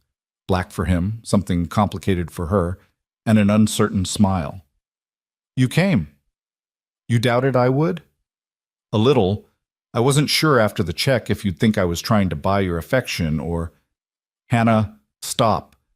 He sat down across from her. The check was generous, incredibly generous, and I'm grateful both for the money and the thought behind it. But that's not why I'm here. Why are you here? Because Zoe drew a picture of you and told me I was being an idiot for not calling, and because my 8-year-old daughter is apparently smarter about relationships than I am. He wrapped his hands around the coffee cup, the warmth grounding. And because I haven't been able to stop thinking about you since this all started. Something shifted in Hannah's expression. Hope, relief, maybe both. I haven't stopped thinking about you either, which is inconvenient because I'm supposed to be taking a break from stress and near-death experiences, and you seem to come with both. Only sometimes. Other times I come with pancakes and dad jokes. Terrible pancakes from what Zoe tells me. They're not that bad. They're just rustic, character-building pancakes. They both laughed, and just like that, the tension broke. They spent the next hour talking, Not about Volkova Group or Chinese intelligence or violence, but about normal things. Hannah's plans to restructure her company, maybe step back from daily operations and focus on research. Garrett's thoughts about using his skills to help nonprofits with security consulting, something that felt purposeful without the moral ambiguity of private military work. What does Zoe think about all this? Hannah asked. About you potentially spending time with me, I mean. She drew you into our family portrait. I'd say she's on board. Garrett paused. But Hannah, you need to understand, she's my priority. Always. Any relationship I'm in, that person has to understand they're coming into an established family unit. Zoe and I were a package deal. I wouldn't want it any other way. Your love for your daughter, the way you do anything to protect her, that's part of what made me fall for you in the first place. She caught herself. Sorry, that was probably too honest too soon. No, it's... Garrett stopped, forcing himself to be equally honest. It's nice. Hearing that, I've been so focused on being just a dad for 3 years that I forgot I could be other things too. And maybe, with the right person, those things don't have to be separate. Maybe I can be Zoe's father and also someone's partner. Maybe there's room for both. So what do we do now? We take it slow. We spend time together, let Zoe get comfortable with the idea, see if this thing between us is real or just trauma bonding from shared near-death experiences. He smiled. And we accept that it might not work out, and that's okay too. No pressure, no expectations. Just two people who've been through something terrible together, trying to figure out if they can build something good from it. Hannah reached across the table, her hand covering his. I can work with that. They started with small steps. Coffee meetings that turned into lunch dates. Family dinners at Garrett's apartment where Hannah learned that he really was terrible at cooking and Zoe was a much better chef at 8 than he was at 35. Museum visits and beach walks and movie nights where they let Zoe pick what to watch and endured more animated princess films than Garrett thought existed. Slowly, carefully, they built something new from the wreckage of what had been. Hannah got to know Zoe beyond crisis situations, discovered her love of marine biology and her ambition to become an artist or a marine biologist, or possibly both. Zoe got to know Hannah beyond the scared CEO who needed protecting, discovered her terrible singing voice, her inexplicable fear of butterflies, and her genuine delight in teaching anyone who'd listen about encryption algorithms. And Garrett got to know Hannah beyond the professional distance they'd maintained during the crisis, discovered she was funny in a dry, subtle way that caught him off guard, that she had a scar on her left hand from a chemistry experiment gone wrong in high school, that she read romance novels and pretended they were business books when in public, that she cried at commercials but kept her composure during billion-dollar negotiations. 6 weeks after the hospital, Garrett woke up one morning and realized he was happy. Not just content or surviving, but genuinely happy. He had his daughter healthy and safe. He had work that felt meaningful. He'd started consulting for 3 nonprofits on security systems, using his skills to protect vulnerable populations. And he had Hannah, who'd somehow slipped into his life, and Zoe's like she'd always belonged there. It was terrifying and wonderful in equal measure. I want to show you something, Hannah said one Saturday afternoon. She'd picked them up in her car, something more modest than the armored sedan from before, just a regular SUV that didn't scream wealth. They drove to an older neighborhood in North Park, stopping in front of a vacant community center that had clearly seen better days. What is this? Garrett asked as they got out. A project I'm considering. The building's been abandoned for 5 years, but the property is structurally sound. I was thinking, she looked at him uncertainly. I was thinking about turning it into a community center. Programs for at-risk youth, technology education for underserved communities, support services for military families, and I wanted to know what you thought about naming it after your wife. Garrett felt his throat close up. Beside him, Zoe had gone very still, her hand finding his. The Sarah Flynn Community Center, Hannah continued softly. A place that helps people, that builds hope instead of just wealth. I know I can't bring her back, and I know this doesn't make up for what you both went through. But maybe we can honor her memory by creating something that reflects who she was. Someone who helped people, who ran toward emergencies instead of away. Can we see inside? Zoe's voice was small but steady. The interior was dusty and needed work, but Garrett could see the potential. Large open spaces that could become classrooms or art studios. A commercial kitchen that could provide cooking classes or community meals. Offices that could house social services. And in the center, a small memorial garden visible through large windows. A peaceful space for reflection and remembrance. The garden would have a plaque, Hannah explained, dedicated to Sarah and to Marcus and to everyone who's lost someone while protecting others. A reminder that the strong have an obligation to protect the weak and that sacrifice means something. Garrett walked through the space, his mind filling it with possibilities. Kids learning to code, families finding support, veterans connecting with resources they needed. A living legacy instead of just a headstone in a cemetery. "What do you think, Zobair?" he asked his daughter. Zoe stood in the center of what would be the main hall, turning slowly to take it all in. When she looked at him, tears were streaming down her face, but she was smiling. "I think Mom would love it. I think she'd say we were doing a hard right thing." She walked over to Hannah, looked up at her seriously. "Thank you for remembering her, for wanting to make something beautiful." Hannah knelt down to Zoe's level. "Your mom sounds like she was an amazing woman, and you're just like her, brave and kind and so incredibly strong. I'd be honored if you'd help me design this place, make it somewhere she'd be proud of." "Really? I could help?" "Absolutely. Every community center needs good art, and you're the best artist I know." Watching them together, this woman he was falling for and this daughter he'd die for, Garrett felt something shift inside him. Sarah would have liked Hannah, would have approved of how she treated Zoe, how she honored Sarah's memory instead of trying to erase it, how she understood that loving someone who'd lost a spouse meant accepting the ghost that would always be part of the family. "Okay," he said, "let's do it. The Sarah Flynn Community Center, but on one condition. Name it. We do this right. Not just throwing money at the problem, but actually engaging with the community, understanding what they need, building something that lasts." He looked at Hannah seriously. "And you let me help. Security consulting, program development, whatever you need. We build this together." "I'd like that."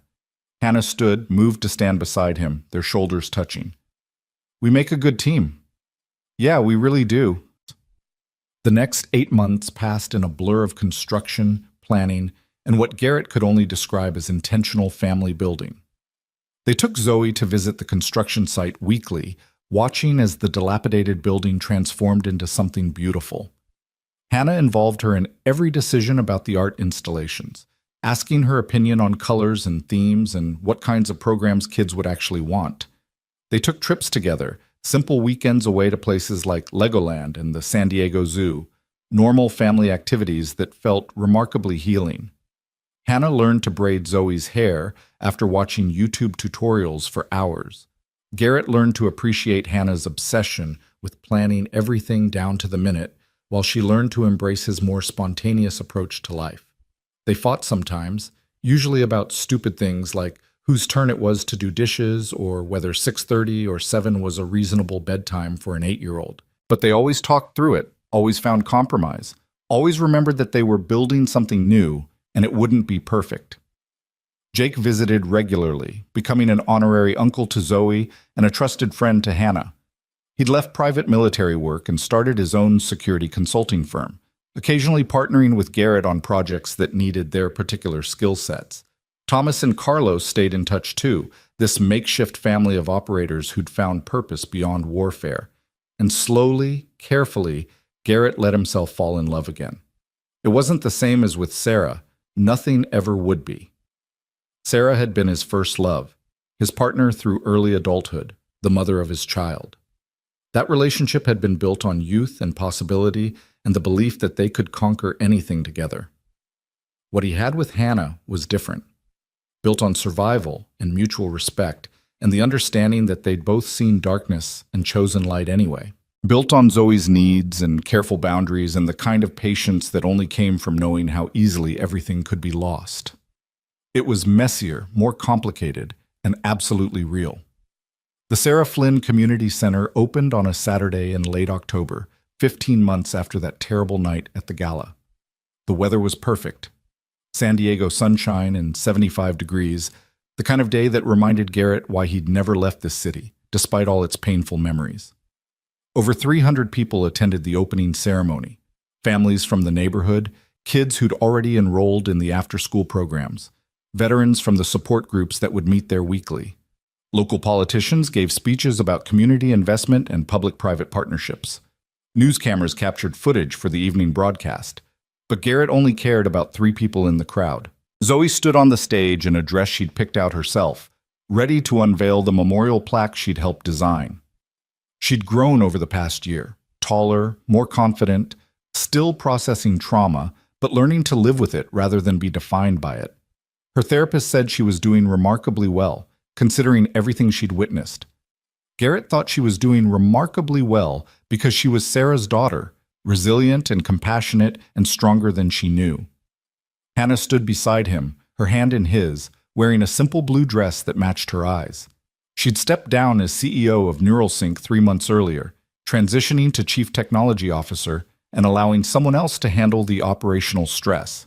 She still worked hard, still pushed for innovation in encryption and privacy protection, but she also took weekends off and learned to say no to meetings that didn't matter.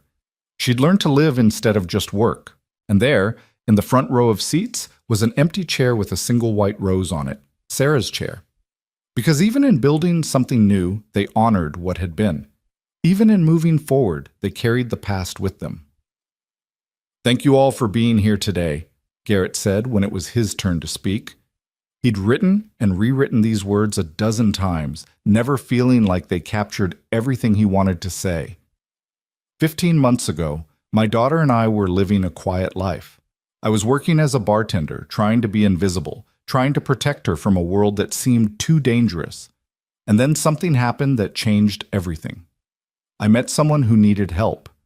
And in helping her, I remembered something my wife Sarah used to tell me, that we have an obligation to use whatever gifts we have to protect people who can't protect themselves. He looked at Hannah, who smiled encouragement. This community center exists because of that belief. Because Hannah Clark decided that wealth should build hope, not just profit. Because Marcus Webb gave his life protecting someone who was trying to make the world better. Because David Reeves made terrible choices for understandable reasons, and we all deserve second chances. And because my wife Sarah, who I lost 3 years ago, spent her life running toward emergencies instead of away from them. Garrett's voice caught, and he took a moment to compose himself. Sarah was an ER nurse. She worked double shifts, treated people regardless of their ability to pay, and believed that healthcare was a human right. She died too young, but she lived fully. And I hope, this place captures her spirit.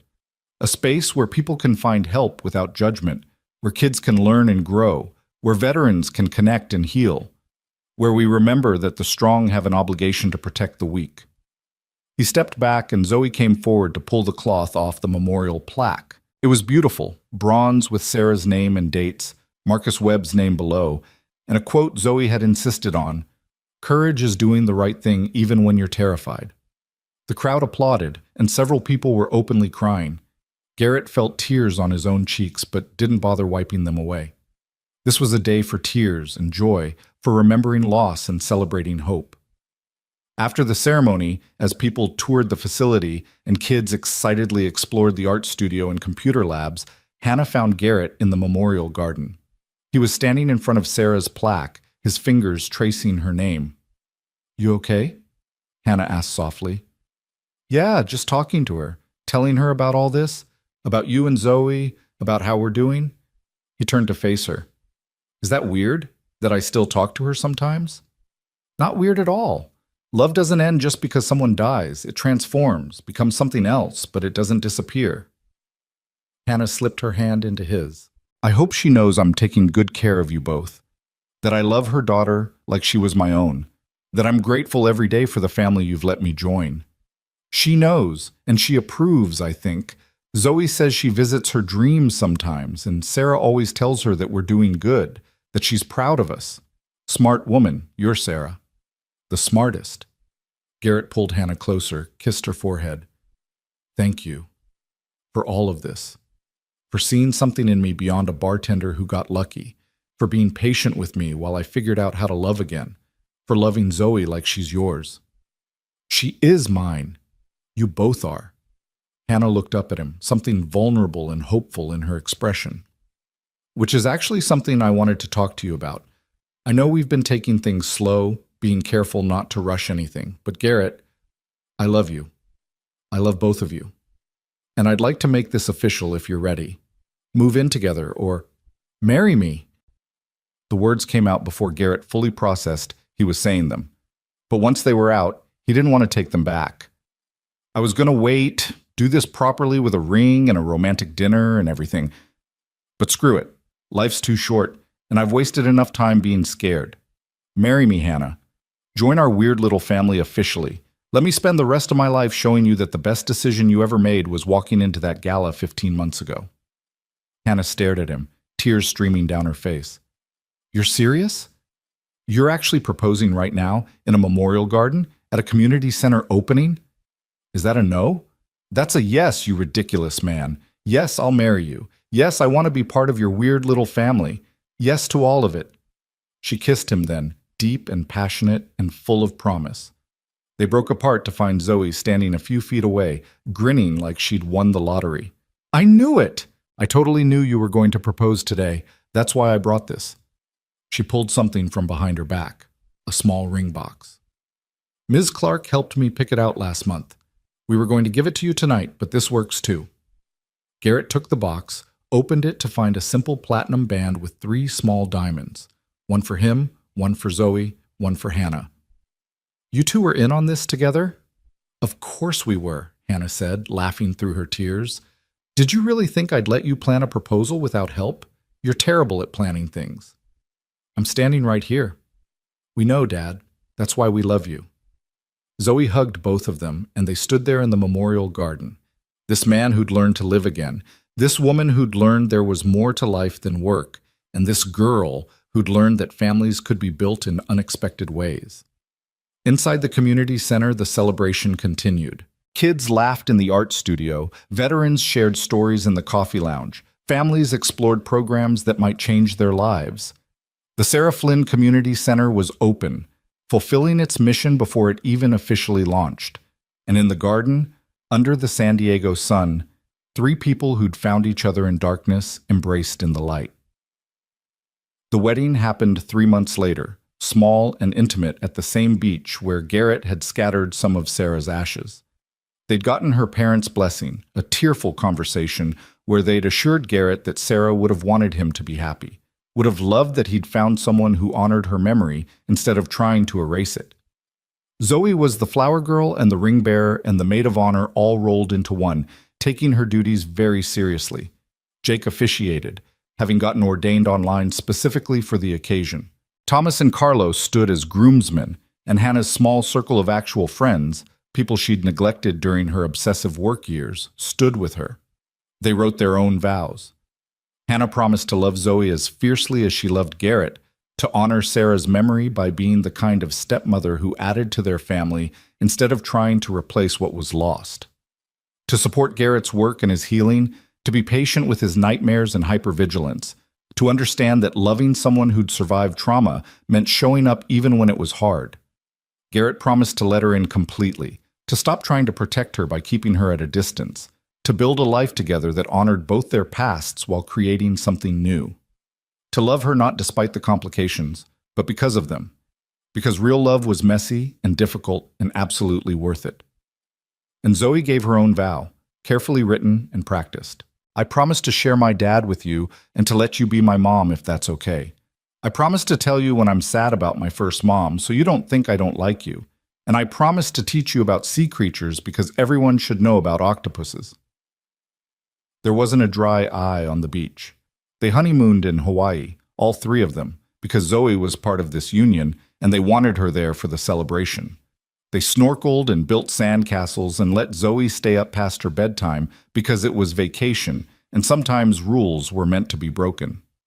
And late one night, after Zoe was asleep in the adjoining hotel room, Garrett and Hannah sat on their balcony watching the ocean and marveling at how life could change so completely in such a short time. Do you ever regret it? Hannah asked, getting pulled back into that life, having to fight and nearly die. If you could go back to bartending and quiet anonymity, would you? Garrett considered the question seriously. I regret that Zoe had to see violence. I regret that Marcus died and that other people got hurt. But do I regret helping you, meeting you, building this life we have now?" He pulled her closer. "Not for a second. You and Zoe are worth every scar, every nightmare, every terrible moment. You're worth everything. We got lucky, didn't we, that you happened to be bartending that night, that Zoe noticed I was scared, that everything aligned just right for you to be there when I needed you. Maybe it wasn't luck. Maybe it was something else." He thought of Sarah, of her belief in signs and fate and the universe having a plan. Maybe someone was looking out for us, making sure we found each other when we needed it most. I like that idea, that Sarah's watching over us, making sure her family is taken care of. She is. I'm sure of it. Garrett looked up at the stars, feeling a peace he hadn't known in years. "Thank you, love," he whispered to the night sky, to Sarah's memory, to whatever cosmic force had brought him through darkness to light. "Thank you for this, for them, for second chances." The wind picked up, warm and gentle, carrying the scent of plumeria and ocean salt. And if it felt like an answer, like a reassurance that he'd done right by their daughter and by himself, well, maybe that was just the universe confirming what he already knew. He'd survived. They'd all survived. And now they were building something beautiful from the wreckage. 2 years after that night at the gala, Garrett woke in his new home. Not the small apartment, but a real house with a yard where Zoe could play and a home office where he could work. Hannah was beside him, still sleeping, her dark hair spread across the pillow.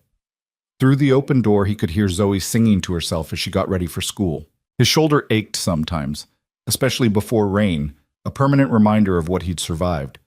He still had nightmares occasionally, still startled at sudden loud noises, still struggled with the hypervigilance that came from years of combat training. But he had a therapist who understood PTSD, and he had a family who loved him through the difficult moments. The Sarah Flynn Community Center was thriving, serving over 500 families in its first year. They'd already broken ground on a second location across town.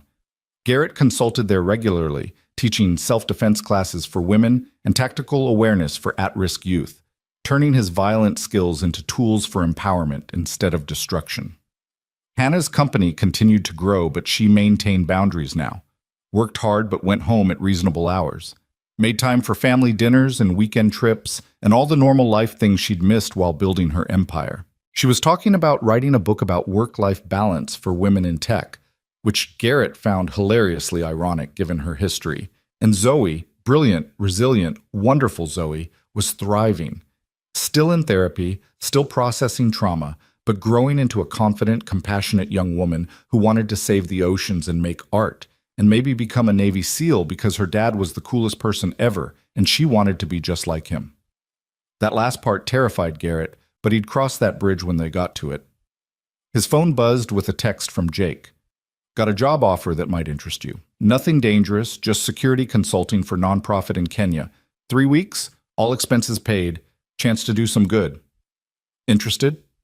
Garrett looked at his sleeping wife, listened to his daughter's off-key singing, felt the peace of his safe, comfortable home. He thought about the man he'd been 3 years ago, broken, isolated, just surviving day to day. And the man he was now, healing, connected, actually living. He typed back, "Let me talk to my family and get back to you." Because that was the difference now. He didn't make decisions in isolation. He wasn't alone anymore. He had people to consider, people to come home to, people who loved him and needed him and made every choice matter more. Hannah stirred beside him, her eyes opening to find him already awake. "Morning. You're thinking about something serious. I can tell by the forehead crease. Jake has a consulting job in Kenya. 3 weeks. I'm thinking about whether to take it. Do you want to take it?" "Part of me does. The work sounds meaningful, and it's been a while since I traveled anywhere interesting. But I don't want to be away from you and Zoe for 3 weeks. Hannah propped herself up on one elbow, studying his face. "So bring us with you. We could make it a working vacation. Zoe would love seeing African wildlife, and I've been thinking about expanding NeuralSync's educational programs to developing nations. We could scope it out together." "Really? You'd want to come?" "Garrett, we're a family. Where you go, we go. That's the whole point." She kissed him softly. Besides, adventure is more fun when you're not doing it alone. And I trust you to keep us safe. Even in Kenya? Especially in Kenya, you're kind of scary when you're in protection mode. It's very attractive. He laughed, pulling her close. You're ridiculous. And you love me for it. I really do. Zoe appeared in their doorway, already dressed for school in mismatched socks and a t-shirt with a shark on it. Are we going to Kenya? Because I just heard that and I'm totally going to Kenya if we're going to Kenya. They have whale sharks there. Whale sharks, Dad. The biggest fish in the ocean. How long have you been listening at the door? Long enough to know we're having an adventure. Can I bring Splash? She held up her stuffed dolphin, which had seen better days but remained her constant companion. Garrett looked at his daughter's excited face, his wife's warm smile, and felt gratitude wash over him so intense it was almost painful. This was his life now. These were his people. This was what he'd fought for, survived for, rebuilt himself for. Yeah, Zobear, Splash can definitely come to Kenya. She whooped and ran off to start planning, already making lists of animals she wanted to see and facts she needed to research. Hannah laughed, her hand finding Garrett's under the covers. Are you happy? She asked quietly. Garrett thought about the question seriously. Thought about Sarah and the life they'd had, beautiful and ended too soon. Thought about the years of survival that had followed, of being just a dad and nothing more. Thought about the night at the gala when everything changed, when he'd been forced to become more than invisible again. Thought about the journey from that night to this morning. The violence and terror, yes, but also the growth and healing. The found family, the new purpose, the second chance at love he'd never expected to have. Yeah, he said finally, meaning it with every fiber of his being. I'm happy. For the first time in years, I'm actually genuinely happy. Good. You deserve it. You deserve all of this. So do you. After everything you've been through, everything you've built, you deserve peace and love and a weird 9-year-old who's obsessed with marine life. She's the best weird 9-year-old ever, along with being possibly the best artist I know. They lay together in comfortable silence, listening to Zoe's excited chatter from her room as she planned their trip. Outside, San Diego was waking up, traffic building, neighbors leaving for work, another beautiful California day beginning. Garrett's phone buzzed again. This time it was a message to a group chat with several of his nonprofit clients. One was asking about his availability for a training session next month. Another wanted his input on a security assessment for a women's shelter they were opening. A third was just checking in, making sure he was taking care of himself. He'd built this life carefully, intentionally, turned his violent skills into tools for protection and empowerment, found work that felt meaningful without the moral complications of military operations, created a support system of people who understood him and accepted his complicated history. And at the center of it all was the realization that he didn't have to choose between being a father and being someone who helped others. That he could honor Sarah's memory while building a new life with Hannah. That strength wasn't about standing alone. It was about knowing when to let people in. It was about choosing love again and again, even when it was terrifying, especially when it was terrifying. Come on, Hannah said, climbing out of bed and pulling him with her. Let's make pancakes before school. Your terrible character-building pancakes that Zoe pretends to hate but secretly loves. They're not that bad. They're pretty bad, babe, but they're your bad pancakes, which makes them perfect. They made breakfast together, the three of them crowded in the kitchen, laughing and singing and making a mess. Zoe insisted on adding chocolate chips because chocolate made everything better. Hannah tried to flip a pancake and launched it across the room instead, where it stuck to the wall for a glorious moment before sliding down. Garrett burned his thumb on the griddle and made a big show of being mortally wounded until Zoe kissed it better. It was chaotic and imperfect and absolutely perfect. This was his life now, not invisible, not just surviving, but actually living. A former Navy SEAL who'd learned that the greatest mission wasn't overseas combat or protection details. It was showing up every day for the people you loved, being present, being vulnerable, being brave enough to rebuild after loss. The ex-Navy dad who'd prevented a CEO attack had found something better than glory or recognition. He'd found home, found family, found purpose that didn't require violence, though he'd use violence in a heartbeat if they were threatened again. But mostly, he'd found peace. The kind of peace that came from knowing you'd survived the darkness and chosen to build something beautiful on the other side. The kind of peace that came from being loved and loving others with everything you had. And as Garrett Flynn stood in his kitchen with his wife and daughter, eating terrible pancakes and planning adventures and living fully in this moment, he knew that Sarah would be proud. Proud that he'd honored her memory by learning to live again. Proud that he'd given their daughter an expanded family full of love. Proud that he'd chosen hope over fear, connection over isolation, life over mere survival. The quiet bartender had become a protector, a consultant, a husband, a father who was actually present. He'd run toward danger when called and learned when to walk away. He'd fought battles and won, not through violence alone, but through wisdom, love, and the courage to be vulnerable. And in the end, that was the greatest victory of all.